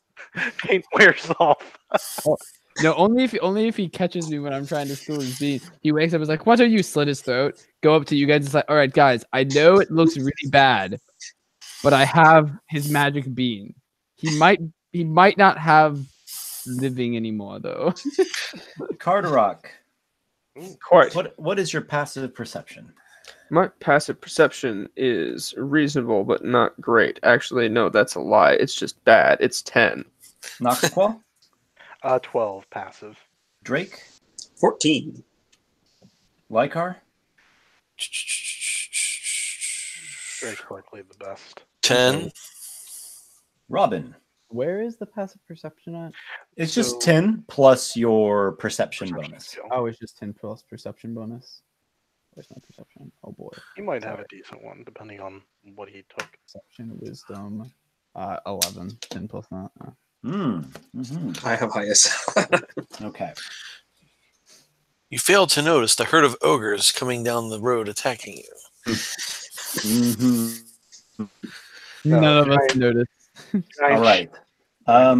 Noxiqual and Drake, you two have noticed that the monsters just rolled a really low stealth. So thank your lucky bean for that.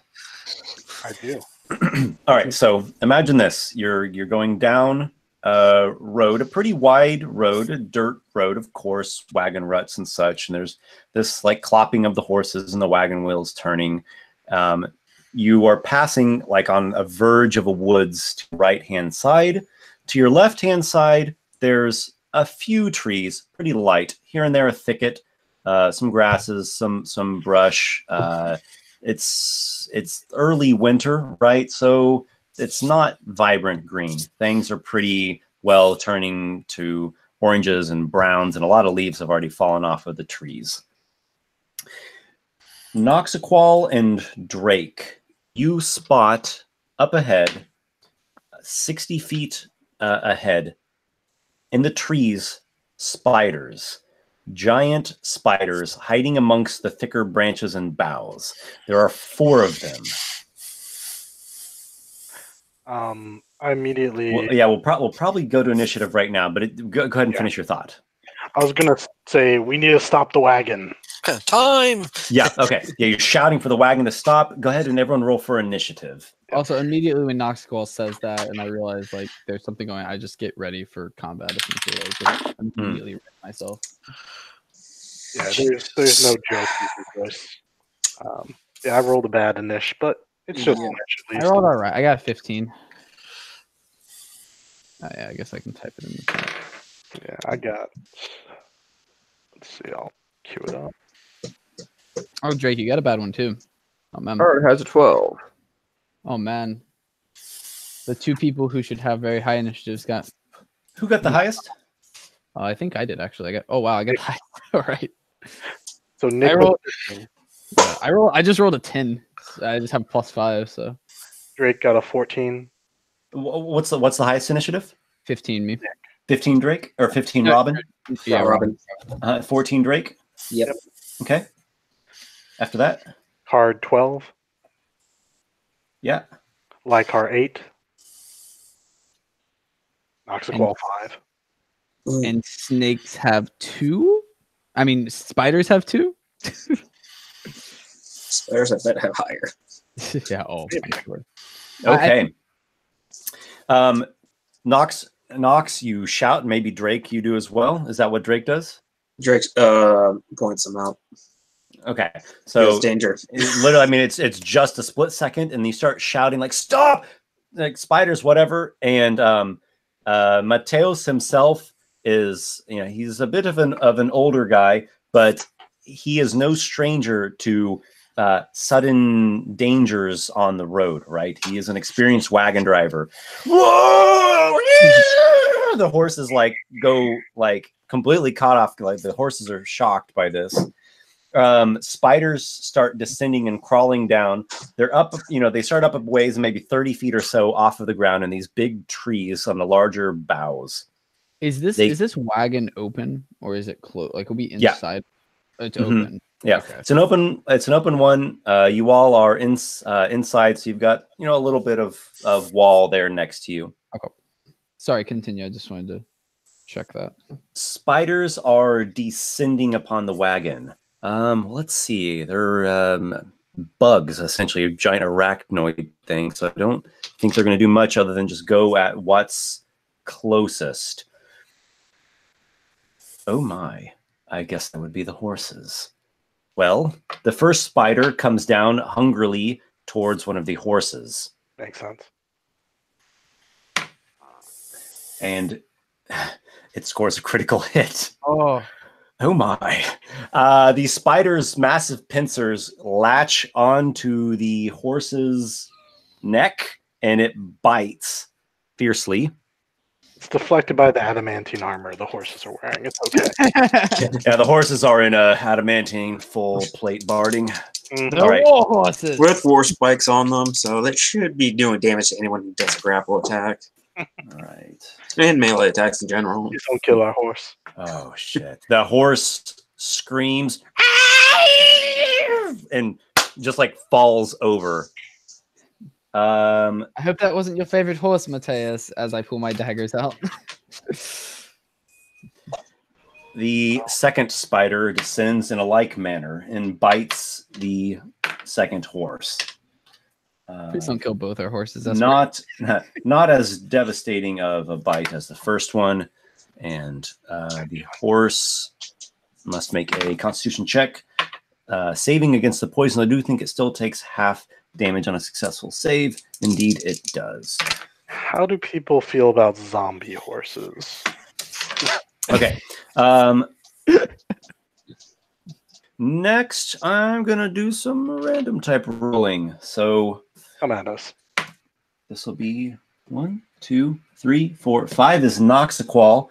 Noxiqual, a giant spider descends, attacking you, striking from above, from the tree right above you or to your side. Thing is attacking with a plus 23 to hit. 23 to hit. Yeah, that'll hit. You suffer 8 points of piercing damage and make a Constitution saving throw against poison. Okay. 1 second. Save. Pretty good con save. The fourth spider is descending onto Robin. Oh no! Oh darn! I save with I only got an 8. 11 points of poison damage. Robin is a 20 to hit. A 20 will hit. And can I use my halving the damage before or after I figure out what the damage is? Okay, I'll wait. I know it's a reaction which you have available to you. Yes. When does it happen?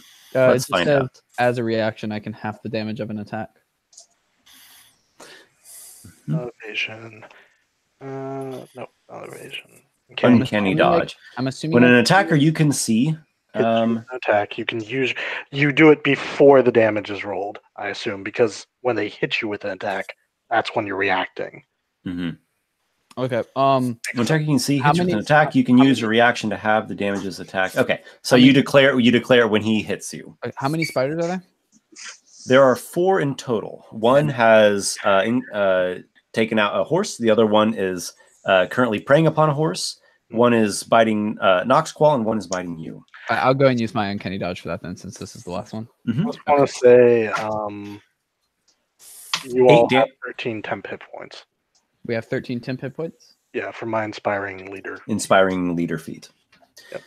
So it's 8 damage. Half becomes 4. And make a Constitution saving throw against poison. Oh boy, my Constitution isn't the best. What? Oh no, that's a 7. It's not that great.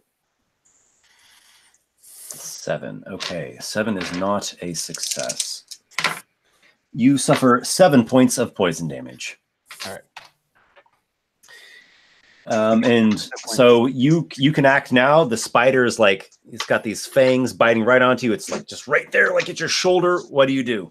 Oh, I'm stabbing it right in the face.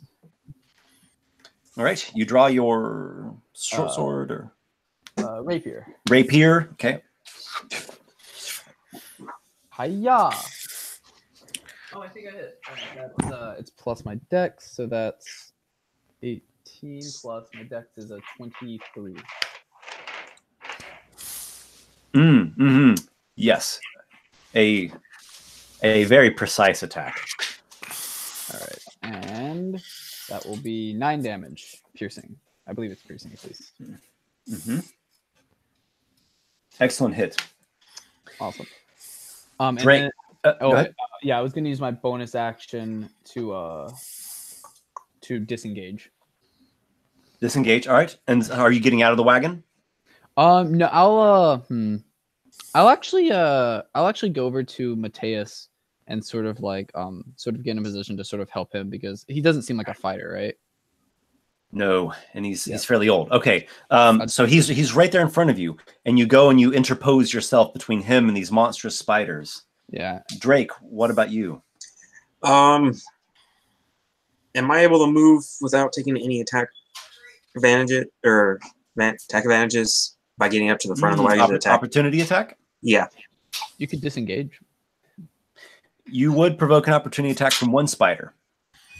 Okay. All right, then.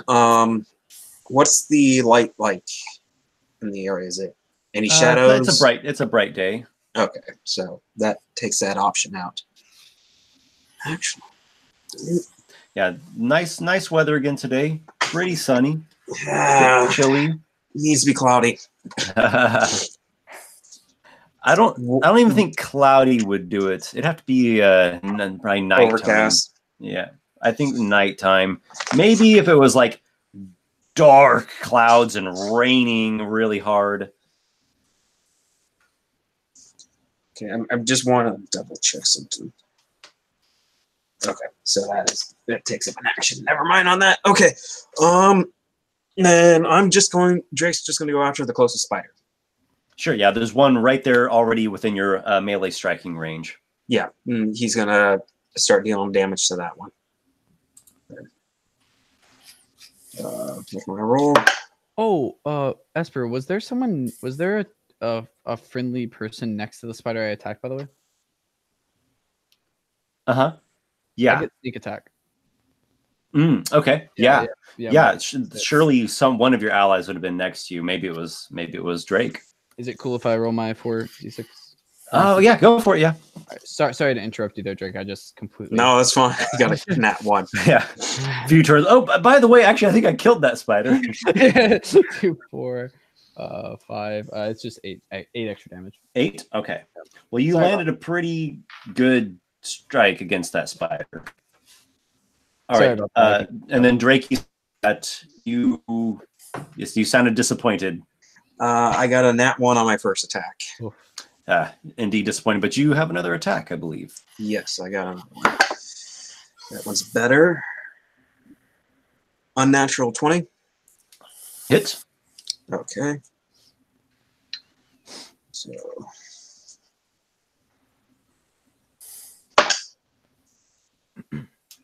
11. Excellent. And you're fighting with unarmed strikes? Yeah. Okay, so Robin is like skewering this thing with his rapier while you're like doing your exotic strikes simultaneously. The creature is not only stabbed, but is like has its face half caved in by your fist. It kind of like curls up and like falls off of the tree limb and off of the side of the wagon. So only 3 spiders remain still active.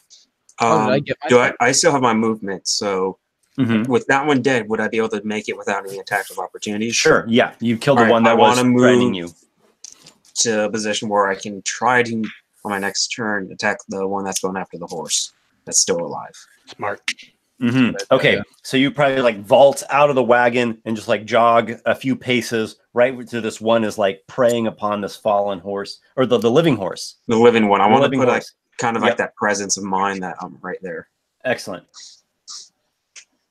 Might. Carderock. Excellent. Is there a place within 40 feet of me where there are two spiders together? Sure. The ones that are attacking the horses, they're close enough together to where we could consider them adjacent. I've seen mighty castles built on money made from selling silk, and with his sword Joy in his hand, Card is going to charge in there and spend a bardic inspiration die to do a blade flourish. So he's going to do that charge and make an attack. That attack, which is going to be a 19. A mighty hit. And which is, yeah. So he's going to big two-handed swing of his longsword to do that damage, and also the inspiration die worth of extra damage, and it's going to be a slashing flourish specifically. So it'll do that extra damage to a creature I can see within 5 feet of me, i.e. the other spider. So that is going to be... Wow. That's going to be 18 damage to one spider and 8 damage to the next spider. I maxed out both those dice. That was fun. So indeed, it was a mighty hit. That first spider took a pretty significant blow from you there.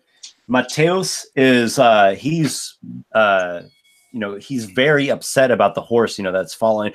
Oh no, Betsy! Ah! And he grabs a club and like leaps to go charge and hit the spider that's attacking the horse that's still up.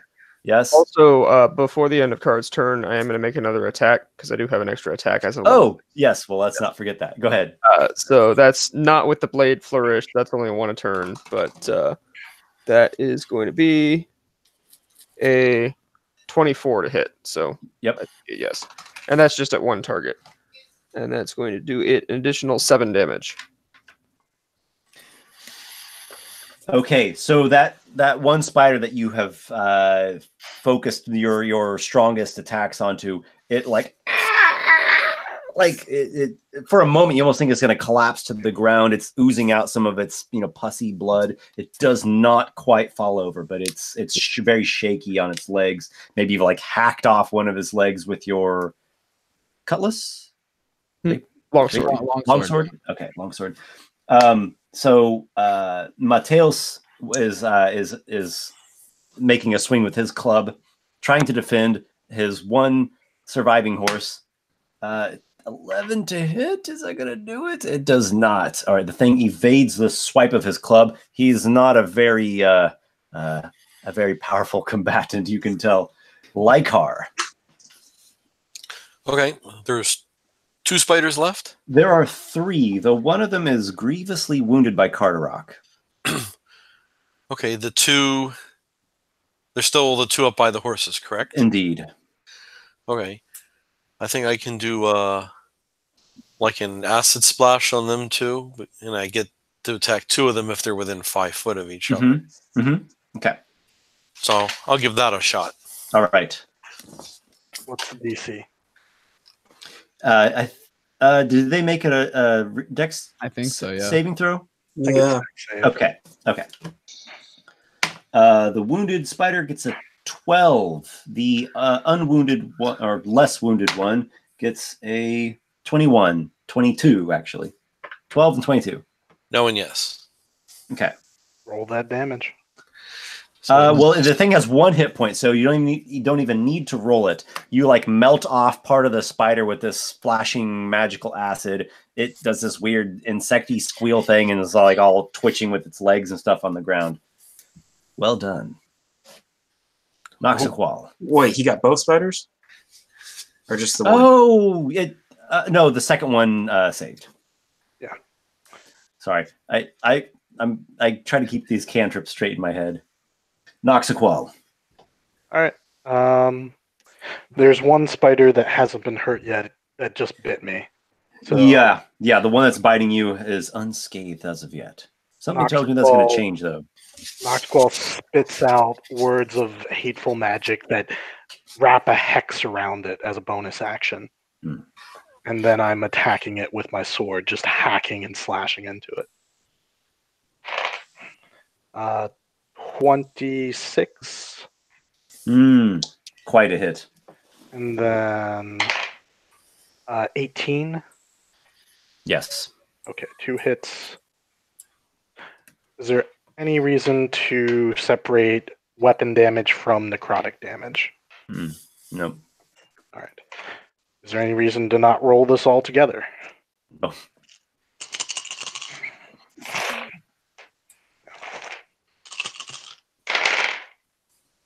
All right, that's 20, 22 plus 12.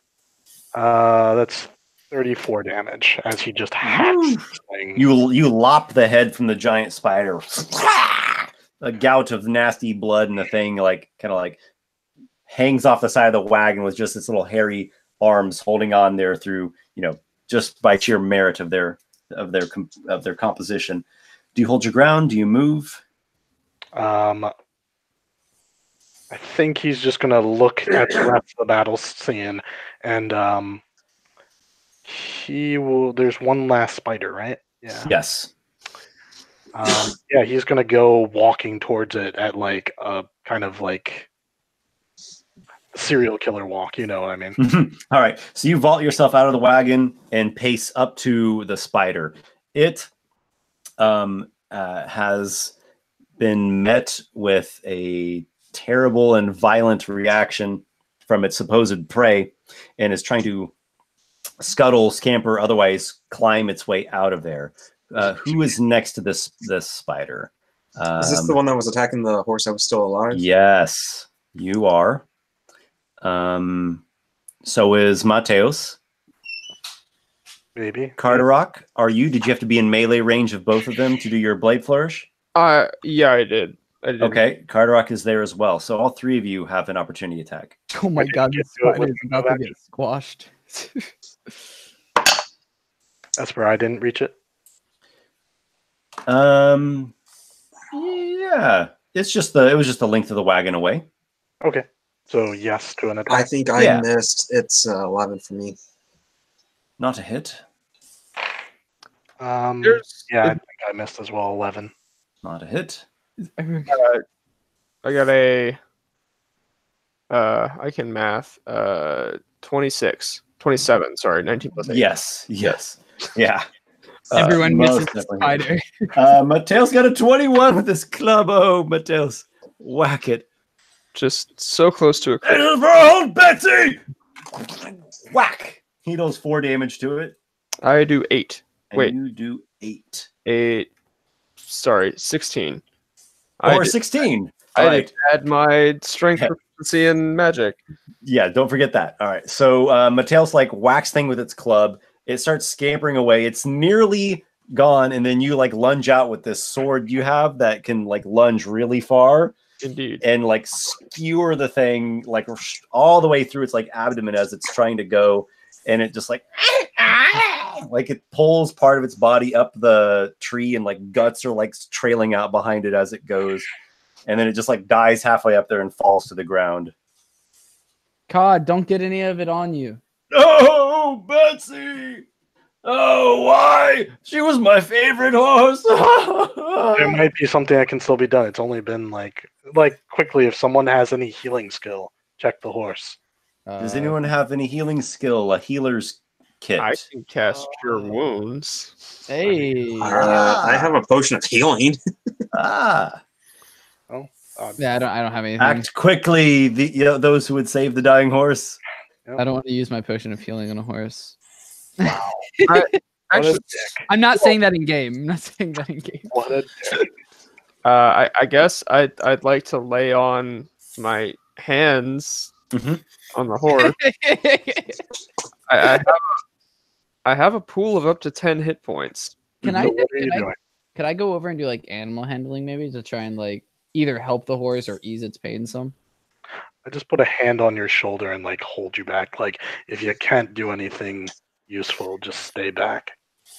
Because I know you don't have healing magic. Yeah, I'll nod and just stay back then. Okay, so there's a bit of hesitation there. It sounds like someone's Card. You're doing some healing though. Yeah, I'll give it lay on hands. Yeah. Okay. How much is it? You said it was 10, or is it just however much you want to give out of the pool of 10? I might as well use the whole thing. Okay. Do you have any words? Do you have any gestures? By the name of Morpheus, it is not yet time for this animal to enter the eternal realm of dreams. Let it be returned to this earth. Earth, this world. Let it be returned. Stay. Let it remain. All right. So you offer up a brief prayer for this for the horse to not fade away into the grips of death, and its eyes that were like all shut and like in pain, that suddenly like opens them up a bit wider. Its breathing gets calmer, and it looks at you, that deep, sad horse eye look, and it is no longer dying, no longer on death's doorstep. Cool. And Mateos is most thankful. Oh, thank you. Oh, you don't know how much that means to me. Drake's gonna go up and take a look at the wound, see if he can do anything to help clean it a bit. You have lost a wife. You need not lose a horse as well. I don't know if my old heart could take losing Betsy too. Oh, I've raised her ever since she was a filly. I mean, lose your bean, lose your horse. It's not a good day for this guy. I mean, what? My bean? I'm kidding. I'm gonna walk over to him and sort of pat him on the back and say, you seem like you're pretty good with that club right there." Oh, yeah. I've whacked a coyote or two in my day. Esper? Now you've whacked a spider. Drake, go ahead and do. Yeah, I just did. It's doing. 18 to animal handling. Just check the wound to see if you can do anything to help clean it. Okay, so wound treatment would be under the medicine skill, but if you want to use animal handling, I mean, I'm sure you could do something with that. Okay, if it's under medicine, then the horse is probably it panicked or something. I don't know. If it's under medicine, then it would be 14 then. Say that again. It would be 14 then. Okay, Drake's, so you're helping to treat the wound. Yeah. Do you have a healer's kit? Yes. Yeah. Okay. So that's going to give you some pretty good materials to work with there, as it's got bandages and poultices and healing herbs. And he's mostly just washing it out, just to make sure there's no extra venom in it.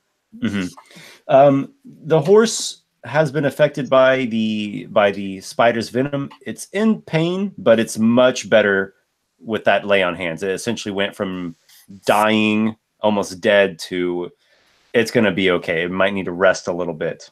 Okay. And then it looks like he wouldn't even use anything from the kit then. We shouldn't be here longer than necessary. There might be more of them. Oh. This is why I normally bring guardsmen with me as we travel along these roads. You never know, you might come across something unexpected like this. You all have achieved a half milestone from the easy encounter. All right. Yay. Guard starts hacking into spiders and leans over and asks, "Noxiqual, you are good at making money. Do you know where the silk is?" You're asking me where the silk gland is on a spider? It seemed like one who would have seen one before. Captain of a ship. You think that I am somehow a master of spiders? As they're doing this, I want to go over to the Adventure spider. of fortunes. As they're like having this conversation, he's hacking. I want to go over to some of the spiders and try and get some vials of venom out, like poison. Sure. Poison Do yourself? you have proficiency with the poisoner's tools? Oh, that's a good question. Actually, I'm not sure. Let me check. I need to check the rogue. It's gonna be like you just milk it like a cow, right? I'm not sure since I'm a rogue. So other people can do things while I look this up. Well, it's like a skill proficiency. It's something that you would have selected when you were creating the character. Yep. I will look at the spider, Esper, and see if I can see like wherever the spinneret is. You know. Mm-hmm. Okay, so I get everyone's looking at the spiders for valuable bits, and they do have some valuable bits on them. I'm interested in knowing who has actual skill, like proficiency and training in these things. If not, Drake has you'll just animal be doing handling. it in a crude and possibly risky manner. Drake would simply because of animal handling. I know how to use navigator's tools. Okay. Well, we're totally playing 3.5, right? So I apply my bardic knowledge to this. Okay, so here's a better question. What all tool proficiencies does everyone have? I'm just in thieves tools, I think. Okay, thieves tools Yeah, for thieves as well. Thieves tools for you too. I'm proficient in the lyre, the cittern, skaldic verse, playing cards, and land vehicles. Okay, well, those are some things, true. And Nox, you said navigators, instruments as well. Okay, so no one has this as a profession or has right tools for it or knowledge per se. So what we can do is Drake might have the knowledge for it. Mm-hmm. He's proficient in animal handling, so he might. Mm-hmm. I don't know. It's your call though. Yeah. So what we can do is, like I said, a real basic and crude way. So let's start with the silky stuff. Who's trying at that? It was Drake. Drake was going to try it as well.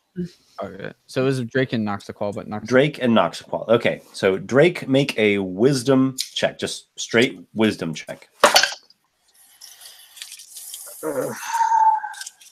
13. 13. Okay. You have goop and guts and some sticky type substance on your hands, and you're like, you're probably more concerned with this like crap that's like nearly bonding your hands together.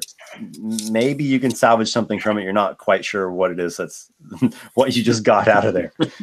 Noxiqual, make your wisdom check. Wait, did I just see what happened to him with his goops on his hands? I think you're simultaneously doing this. So, I can't choose not to do it after seeing that. Go ahead and roll that wisdom. Wisdom check. Yeah, no, that's not going to do it. So do they have like just like? So Noxiqual's got his hand up a spider's butt, and he's looking over at Drake. What'd you get on your check there, buddy? On my check? Yeah. Got two. I was gonna say I really want to do this, so I was away from camera while you were discussing it. I want to have advantage for having learned what not to do. I mean, people said that I was doing it. That's why I did it. I want to walk over to them and say, "What's that white stuff on your hand? Why is your hand up his butt?" Drake is just going to, at this point, turn to Robin and hand it to him and stick it. I back away. Like I don't immediately back away. All right, so there's a bit of a sticky mess. I cast ink on myself to get myself out of it. Yeah, there's a bit of a sticky mess, but I guess you're not in any immediate danger, so we'll assume you guys take some time to get yourselves unstuck and cleaned up. Now we get into the really fun stuff. Robin, you're messing with spider fangs that are quite adept at delivering venom. I want some vials of venom. Make a wisdom saving throw or a wisdom check. I'm not that great at this. Hey, guess what? We weren't. I did decent. At least I think I got some.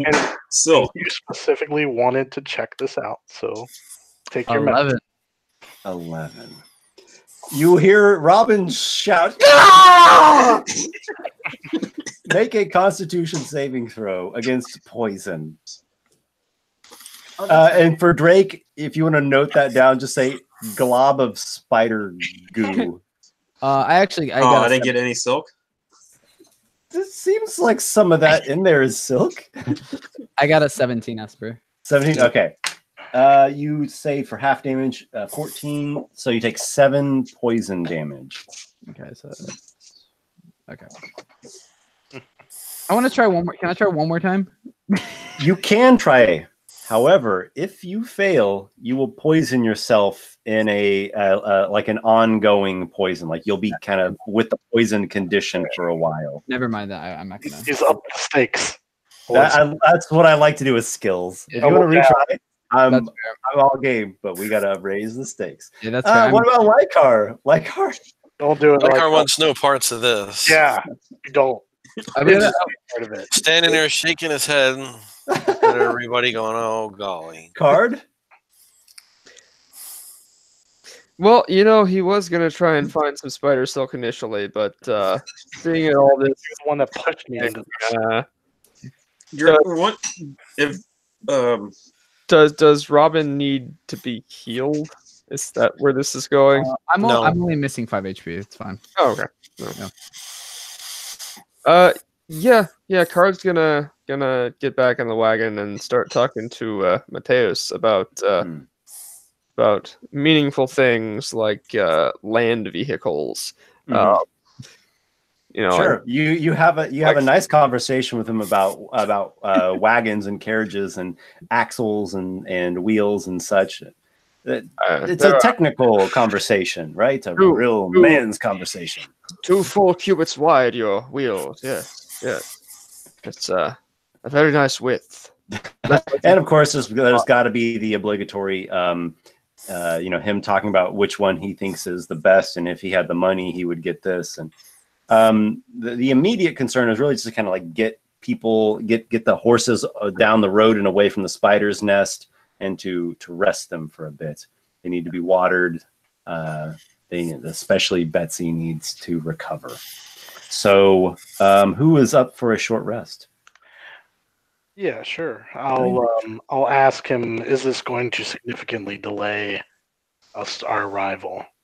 I thought it was going to, but this one's healing saw us alleviated of that for the most part. We double as guards and other things on this voyage. If it wouldn't be too much trouble to ask, maybe some of you could take shifts walking in front of the horses. Will there be a discount on our agreed upon price?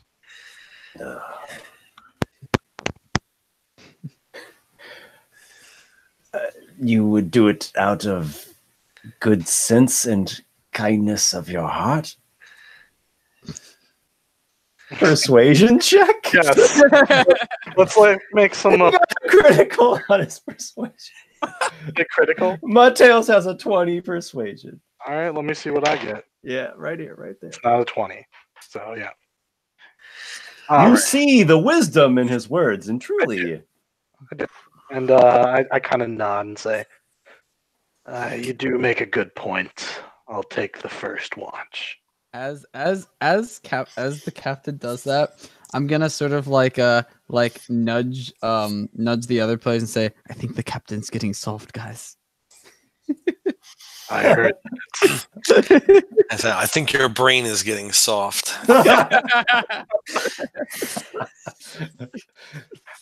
Does your inspiring leader feat work every short rest? Yes, it does. Let me just read exactly how that works. Nice. So we do have our short rest though. I'm gonna roll my hit dice.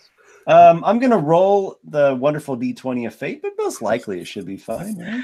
Yeah, You can't gain temporary hit points from this feat again until it's finished a short or long rest. 10 minutes to inspire them after the short rest. So yeah. Okay. So are you doing such? I would very much like to do such after our short rest. Okay. The hour passes. You give your inspiring talk, your moving and emboldening small speech. Mateos can take advantage of the 13 temporary hit points, I believe. Mm-hmm. How long? It can go to any number, like 6. Yep. Okay, cool. So that's everybody then. Awesome, perfect. Continuing along the road towards Ravenswold. I think you're actually going to have a night of camping, and then you should be getting there early on the third day. Yes. Yep. Here we are. Okay. You are still passing through the wooded area. It gets a little bit lighter, the trees. Oh my gosh. Well, apparently a danger is just out and on the loose. Let's do it. I'm sure Yeah. it is. I'm rolling on 18 plus is the encounter because it's fairly safe here. I'm okay with it. I mean, an extra milestone or so. Not going to complain. Matthias, All right. I think that bean of yours might not be lucky. Or is it?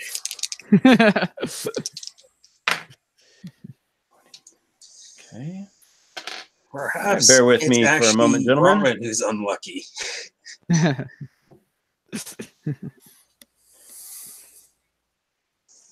Okay. Just give me a moment here.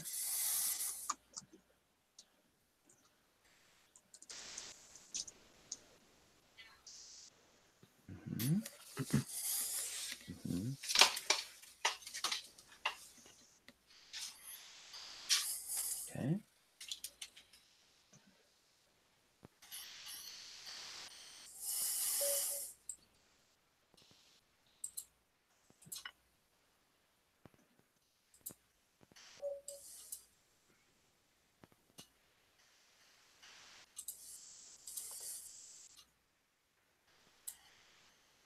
It is so quiet right now. I'm like totally focused in on I this know it's thing like that I'm reading we're all here. quiet. We're all waiting. I just don't know what to say. I'm just like, all right.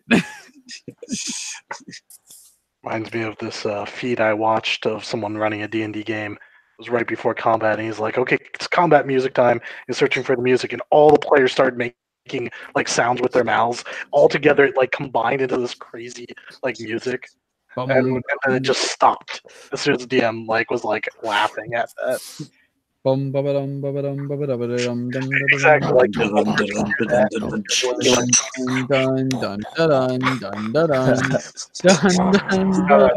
Or we could go with the classic Nintendo role-playing game. All right.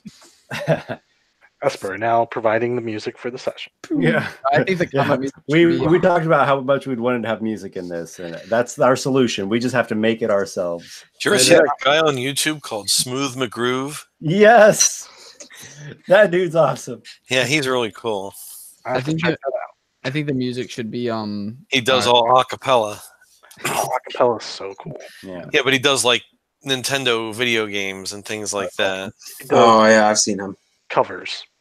Yeah, that's cool. And he has a cat in all his videos. Oh, that's Is the cat the actual star? Is he the one actually doing the acapella? Yeah, I hope not. Magical cat. as much as your cat is. I think that battle music should always be the I don't remember where it happened, but it was the music from Star Wars where it was dun dun dun dun dun dun dun dun dun dun dun. Cantina. Oh, the music. Cantina. Cantina music. Uh-huh. Play it one more time.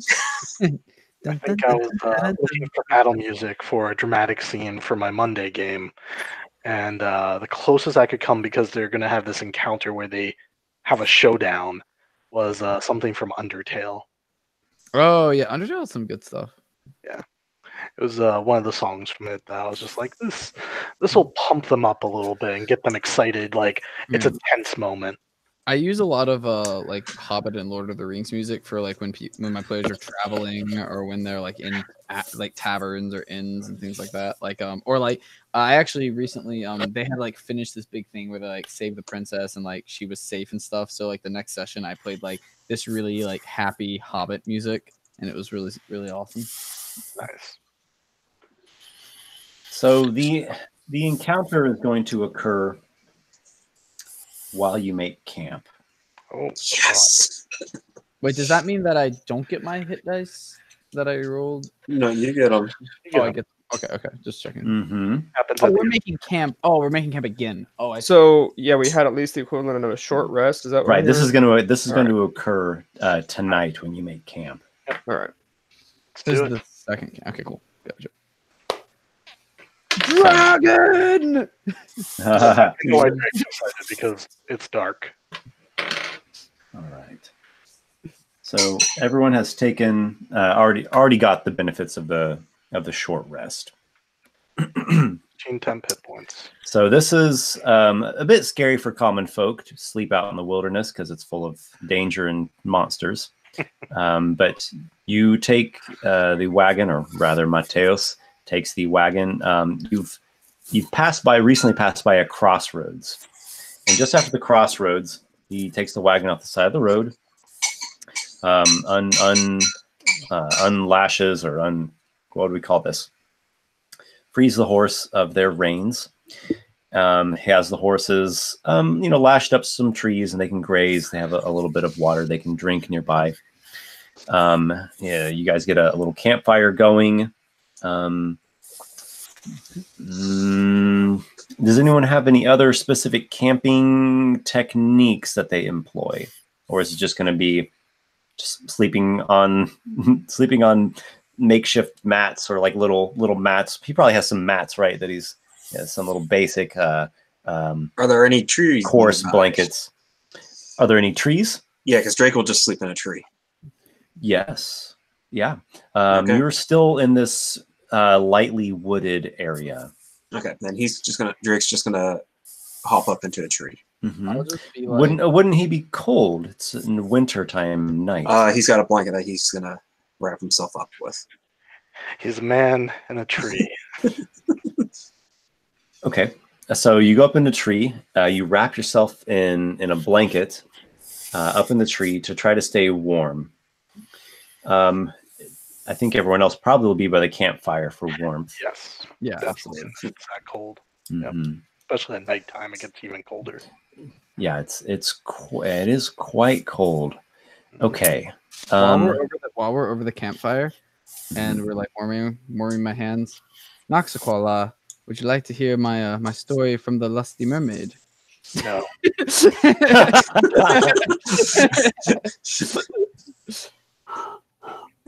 All right, another time then.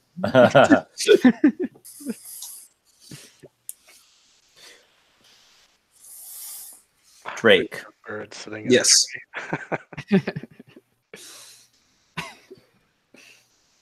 Somebody is speaking to you. What languages do you speak? I don't speak a lot. Just common? Common Aren't you an elf? and Elvish. Okay, common and Elvish. All right. So the first language that you hear, it's a female voice, and she says something. There's a slight something that reminds you a bit of Elvish, but you can't make it out. It's a different language. The second thing she says is in another language. It's a harsher sounding language, and you can't make that out. It's not Dwarvish, because you heard dwarves a number of times. It's not that. So then finally, They're not saying open up.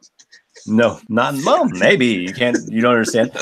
So finally, the voice does come to you in common. You hear the voice coming from a nearby tree, but you don't see anyone. Where have you come from? Do you understand me now? This one understands, but this one cannot find you. Oh, don't mind me. I'm just a little owl. Can I do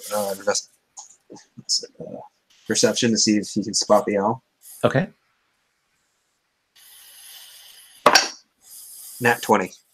Ooh, you spot no owl. You look and you can't see any owls. You don't really see anything around. You have dark vision, so you can see pretty good. Oh, yes, you would have a disadvantage. Why would I have disadvantage? Because it is nighttime. It is darkness all around. Okay. You can't see in the dark? I got dark vision. If you didn't have dark vision, you'd be blind. That's Dark vision is what allows you to see. It's okay, so I still not have good. I still have disadvantage then. Yeah. Okay, that's fine. I just 10. Okay. So you definitely don't see any owl. But I'm so curious. You have a little friend with you there, a little bird. This one does. It's so pretty. Is that your pet? This one is my companion. Oh, even better. I have some companions, but they're not here now. They've gone to a place called Murky Rills. Do you know of it? Murky what? Sorry. Murky Rills? Has Drake even heard of that place? Or no. No. It is on the map. Oh, indeed, it is on the map. Okay. It's on the map. Yep, it is on the map. It's a swamp.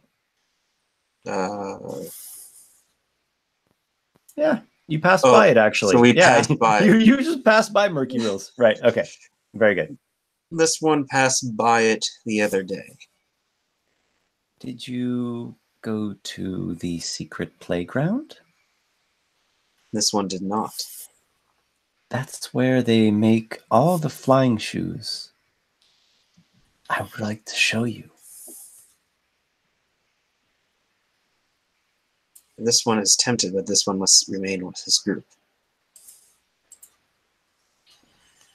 Do you think that we could make a deal?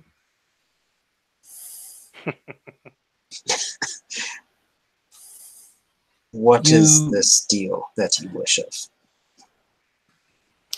Well, you see, I have some young ones, little owlets, and they fell down there.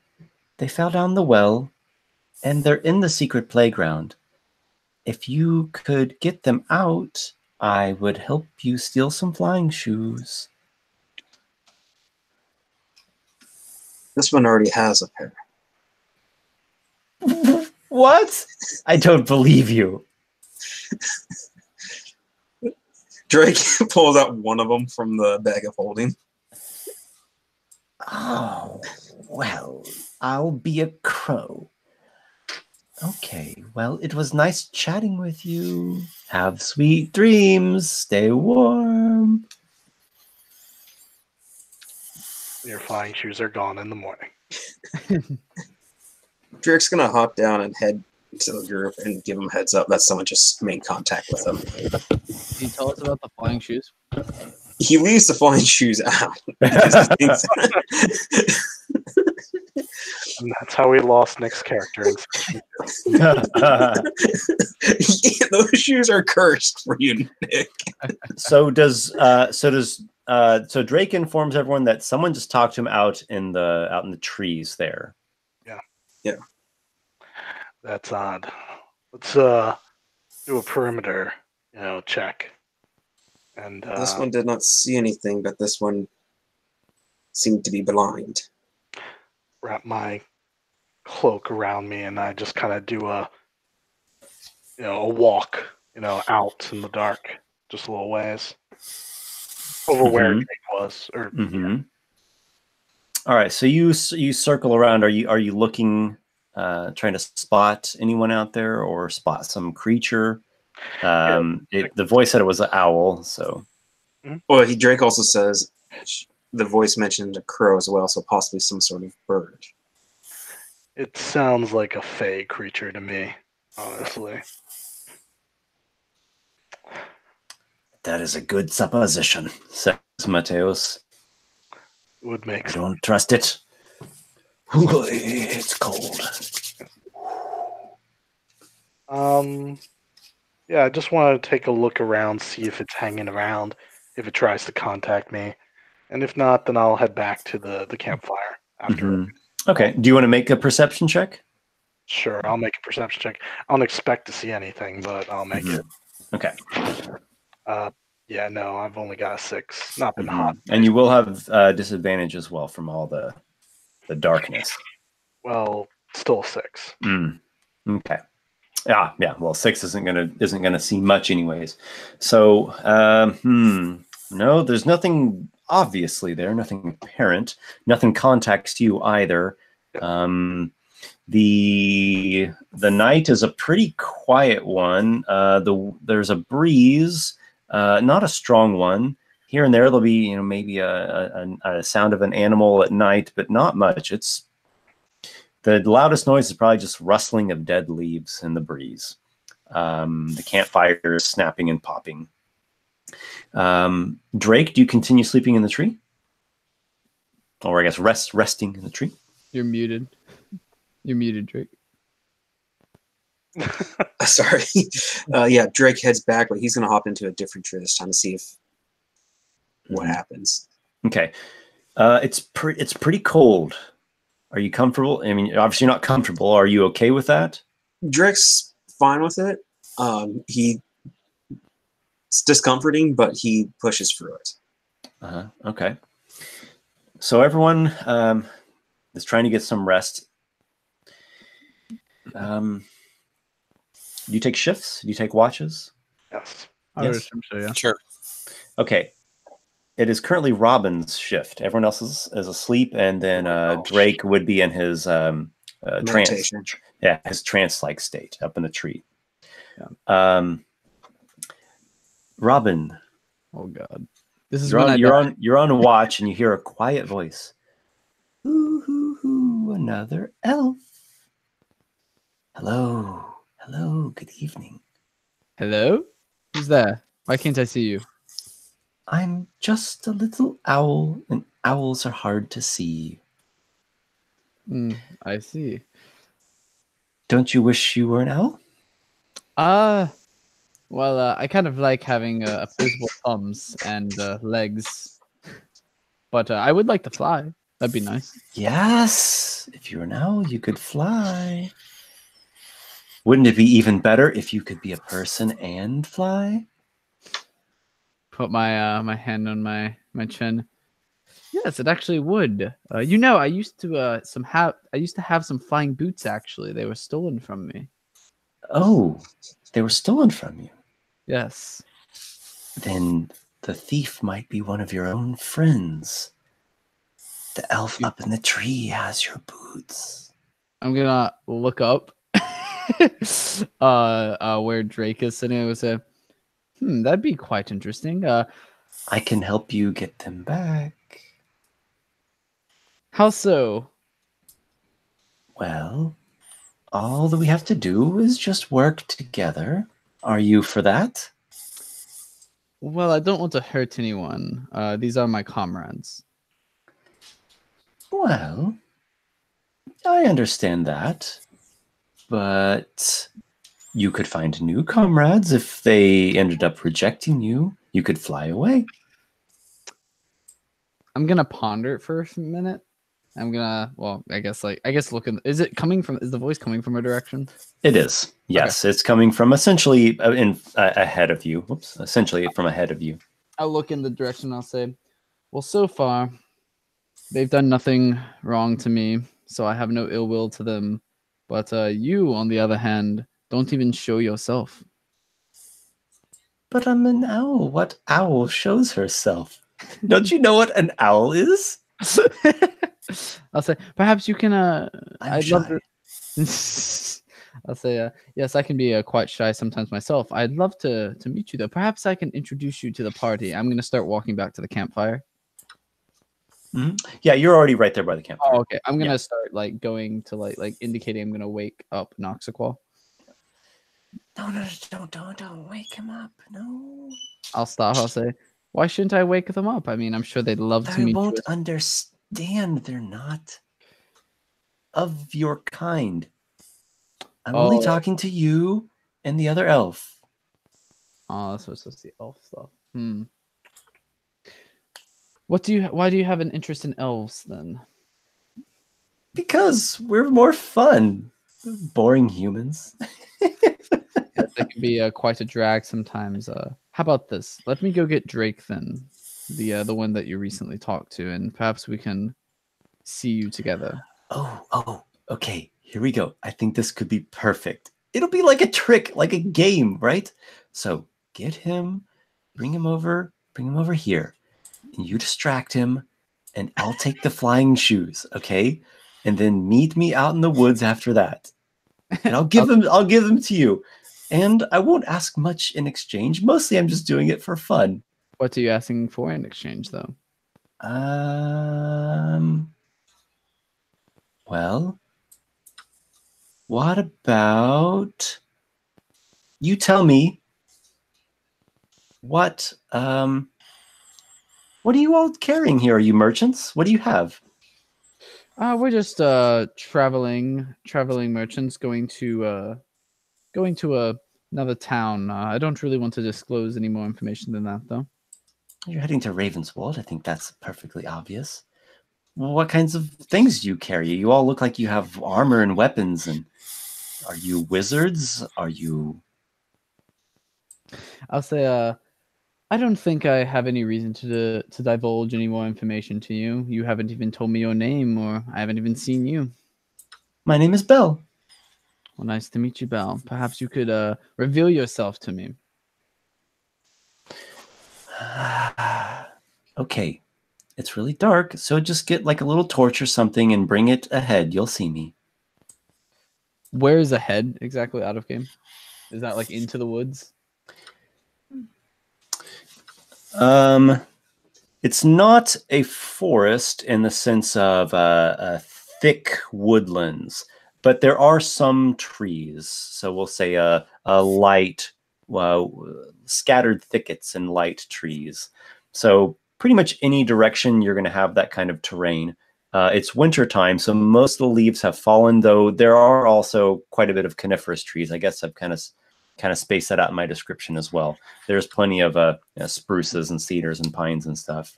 I'll say, all right, you stay there. I'm going to go get my other elf friend first. Yes. Okay. Wait for me. All right, I'll be right here, just by this tree. So, she's there by a spruce tree. I'm gonna go up to the tree and wake up Drake. And I'm going to whisper in his ear just so that this other being cannot hear anything. And I'm gonna say, it was a woman's voice, right? Like the owl. Mm-hmm. I'm gonna say the owl also spoke to me. She seems to be somewhat of a trickster, and she wanted to steal your flying boots. She wanted to use me to sort of bait you into her so that she could take them. Drake nods his head and then just grins. I'm gonna when he does, I'm gonna say, I told her that I would bring you so that we could see her or at least get closer to her, but she only wants to meet with the elves. Drake nods again and then jumps down out of the tree, waving a finger here and starts, and then goes, lead the way. I'm gonna lead the way to. As they go through the camp, Drake's going to take the bag of holding and toss it straight onto. Hold on, make sure I'm tossing it onto the right person. It's going to toss it right onto Noxiqual. Also, would it be possible, Esper, on the toss just 1 second. You toss the bag of holding onto sleeping Noxiqual? Yeah, hard enough that it would wake him. Okay. And the bag of holding has some weight to it as well, so sure, we'll say that. Well, you and wake then him up. Drake's going to hold up a finger to his lips to tell him to be quiet. Yeah, and as that happens too, I'm going to sort of like give him indication of like which way we're going. So I woke up from this. You something smacks you. It's got a bit of weight to it, and you wake up, and the bag of holding is there. Just resting on your. You probably have like some clothes and your blanket, and you're by the fire.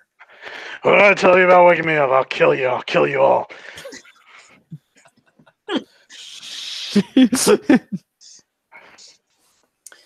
All right, so the two elves are going towards this cedar tree, right? Yes. Yep. And there is in a low branch, mostly covered by the whorls and stuff, the little needly bits. You do see these like owl eyes, the big owl eyes gazing out just like that. It's actually like, we can't see anything else. We just see the owl eyes. It looks like there's an owl, regular sized, decent sized owl there, hiding amongst the branches. This time you can see it. Okay. Maybe the firelight is kind of reflecting in its eyes a bit. Gonna look up and say, "Hello, Bella. I brought the other elf with me." The owl eyes keep like bugging out at you like that. Noxiqual, Yes. you are a bit mad, right? You're like, "Ugh!" Yeah, I'm not happy about being woke up. I'm tired and You're flustered. You're flustered and you're tired. Yeah. Make a strength check with disadvantage. Oh no. Sure. Oh, disadvantage. Okay. Well, I got an average roll of 10. The bag of holding is lifted off of you and starts like floating through the air. And you hear the sound of footsteps. I believe you hear the sound of footsteps. Okay. I believe Yes. then. It seems like someone invisible is running off with the bag of holding. And you hear like the crunching of dead leaves and it heading into the trees. Do Drake and I notice this? Hang on. You do now. Can I take an action? Uh-huh. Okay. I kind of like start at that as someone grabs it away. I see something invisible running off. Is it far enough away from the group, but on its own, that I can just hit a sickening radiance right in that group of trees where it is? Okay. Yeah. All right. So you cast the sickening radiance. It makes a big radius of this like greenish, eerie light. Yes. Yep. And then light spreads around corners, and it will make it impossible for the creature to benefit from being invisible because they emit a dim greenish light if they fail to save. When they it's like start their turn in the area, they make a Constitution saving throw. I cast the spell; it's a Constitution save, and then every. Okay, whenever you cast it, and then whenever someone starts their turn. Yep. And the glowing that they emit, how long does that last for? Until the concentration of the spell. The light makes it impossible for the creature to benefit from being invisible. The light and any levels of exhaustion go away, caused by the spell go away when the spell ends.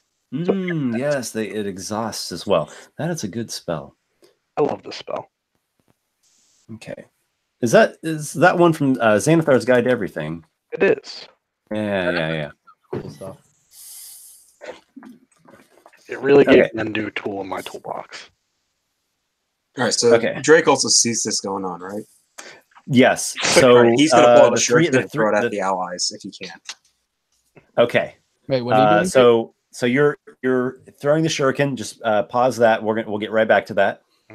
Dim greenish light. It's a 30-foot radius sphere.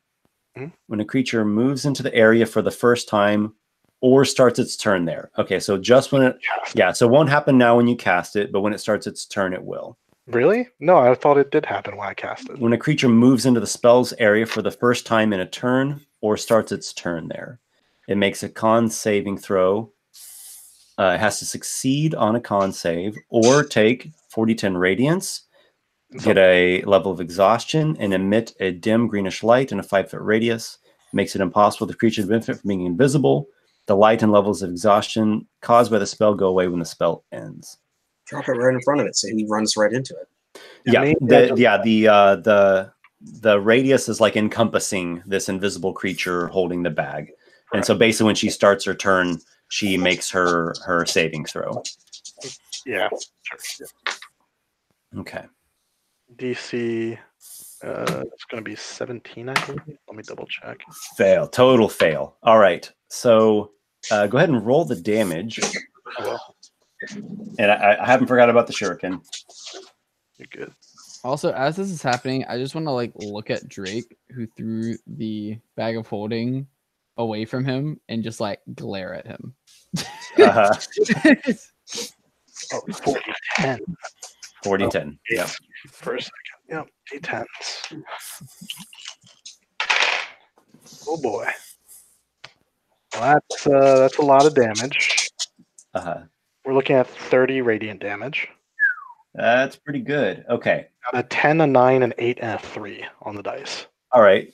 So you hear a sound like a grunting in pain or in sickening, this nasty feeling that overwhelms. The level 1 exhaustion is disadvantage on ability checks. Exactly. Ability checks. So basically skills. Disadvantage on ability checks. Yep. Yep. Then speed is halved on the second level. Speeds have, yeah. I've had someone get to the 3rd level of exhaustion, but not any attack rolls and saving. Yeah, not any farther than that. And by that point, that's kind of serious. In my party, I almost had someone actually die from exhaustion. Oh, yeah. Usually, it has to be magically induced to get you to that point. It was, yeah, it was. So what you see is a woman. She's medium-sized. She might be an elf or something. Yeah, it seems kind of like an elven sort of woman. Mm-hmm. You can't see all the details, but younger, nice elven woman, and she's running with this bag. She got hit with the sickening radiance. So this, essentially just this glowing little greenish elven figure, right, is bolting through the trees, this kind of light woodland area. How fast she emits light from herself now? Emitting the light from herself. She is moving at normal speed. She doesn't appear to have any fast special movement. The shuriken that Drake throws passes right through that owl. It's an illusion. I am like, once I noticed that, I am just going to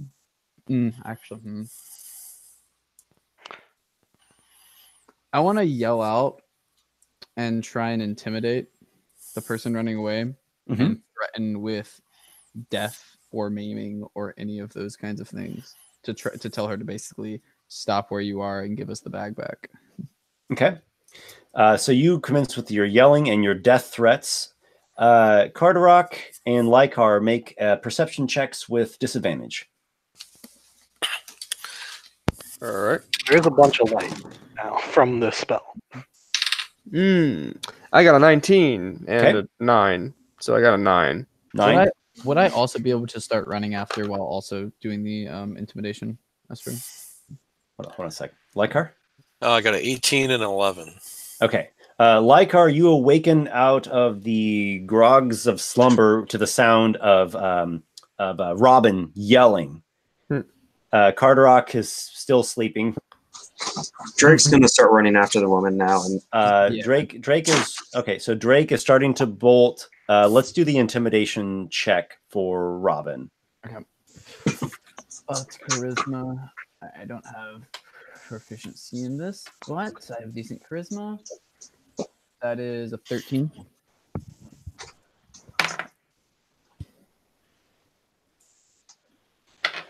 The figure in the woods halts where she is at. Don't kill me! No, don't kill me!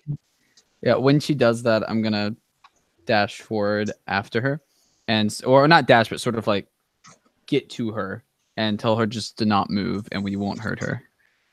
Isn't she in the sickening? She's ran out of she's ran out of the radius, and then she went out just a little ways, and then she stopped. She seems like she's scared that she's going to get blasted to death with spells. Yeah, Drake's going to shadow step right in front of her. Okay, so Drake, you're in front. So she is invisible, but you can see her by way of these like greenish, ripples of light and stuff running all along her form. And I'm youthful, beautiful looking elven woman, really kind of enchanting. She's wearing nice, warm clothing as well. Winter garb. I walk over. Have I made it there as well? Okay, you're there. Lykar, do you go? Do you wake up Card? Yeah, bang on its plate mail. Wake up. I imagine he doesn't sleep in armor. Still would make a lot of noise. It would Especially in the winter time. because it's hollow. I'm You gonna. could probably sleep in mail, not horribly uncomfortably, but at the same time, not Depends on the really type at all would depend on the comfortably pattern either. you have underneath.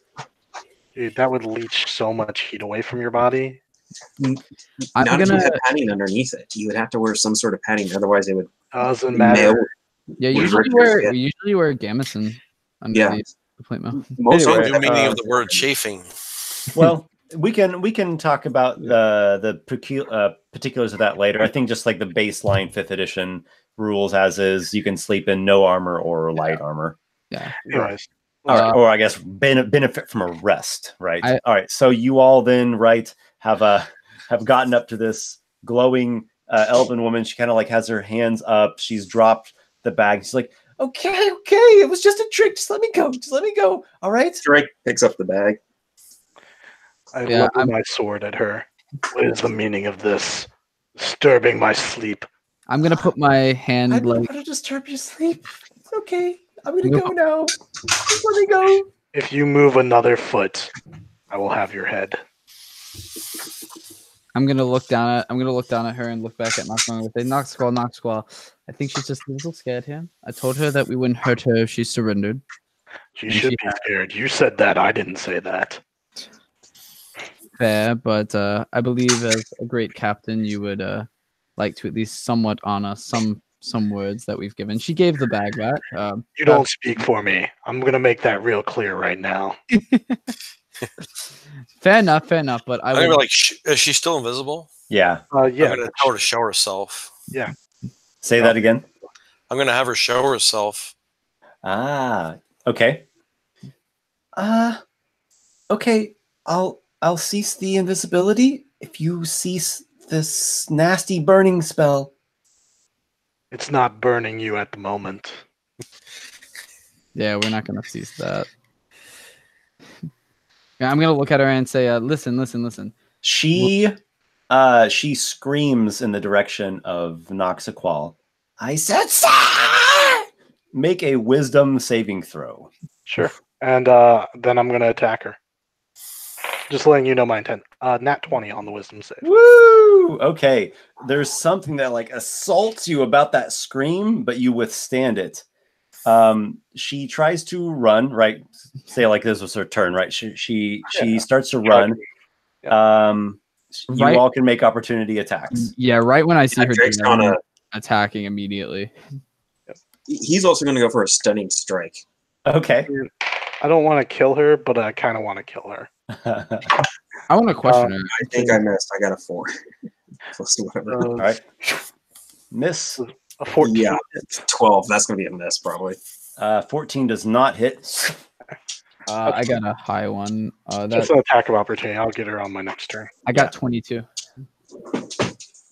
22 is a hit. Yep. All right, fantastic. Lykar, Carderock.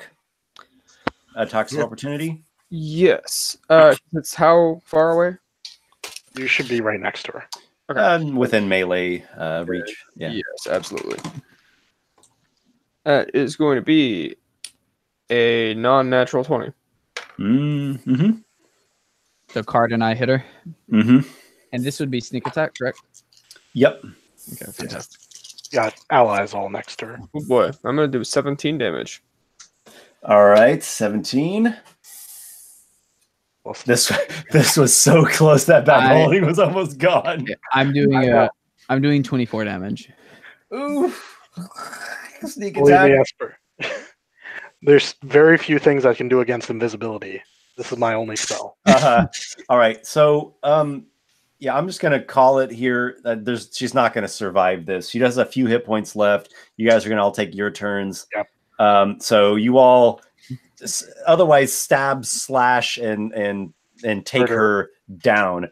She falls to the ground. The invisibility goes away, and you see her skin like slough off. Oof.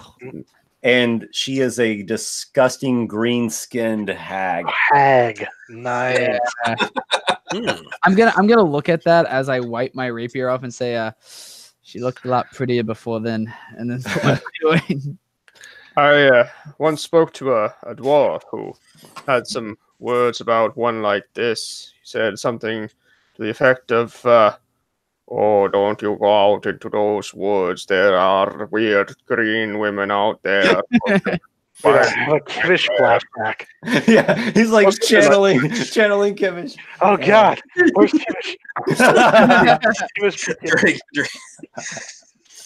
Drake's gonna walk up and Noxiqual's like, did he slip me one of his shrooms? I'm having Kimmish flashbacks. Yeah, I wanna look at her body and like see if she had anything on her. Okay. Yes, we can do that. I will award everybody a half milestone. I'm tempted to award Robin a full milestone because he's the one who halted her. That bag would have been gone otherwise. Wait a sec. I was going to mention door to catch her. There's no way that would have escaped.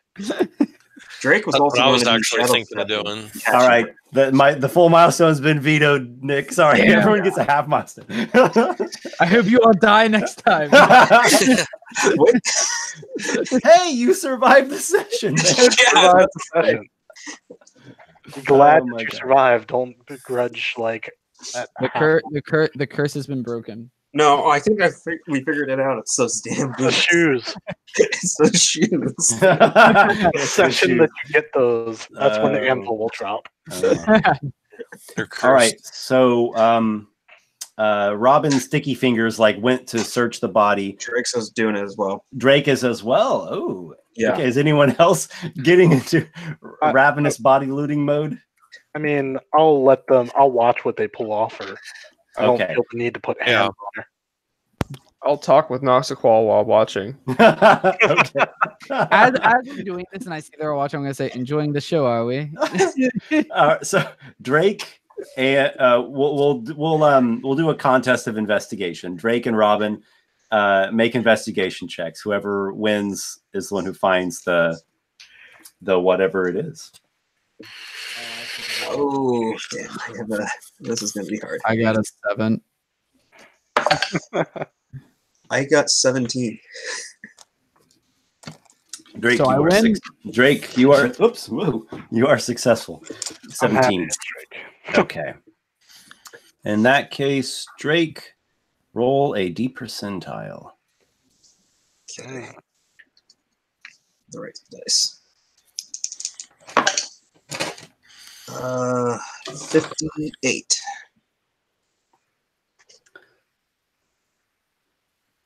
Loading. Loading. Working. Come on, Google Docs. I know you like me. There we go. Okay. Hearing in the distance. Also, I'm fine for giving Nick the full milestone. I feel like he role played the first He bit of that, did roleplay that. but not for stopping her. I just want to be clear, it's not for stopping her. She would have been stopped. Yeah. You find an antique book on the body of this green hag. A grimoire of strange binding and pages written in highly stylized inks and calligraphies in a language that you're not even familiar with. You would almost, at a glance, you'd almost think it was Elven, but as you get closer, you're like, no, this isn't Elven. Noxiqual, like his eye lights up. Anything written, like he needs to look at. Yes, you do have the eyes of the Runekeeper. I have common, elvish, draconic, primordial, and giant. I have yes.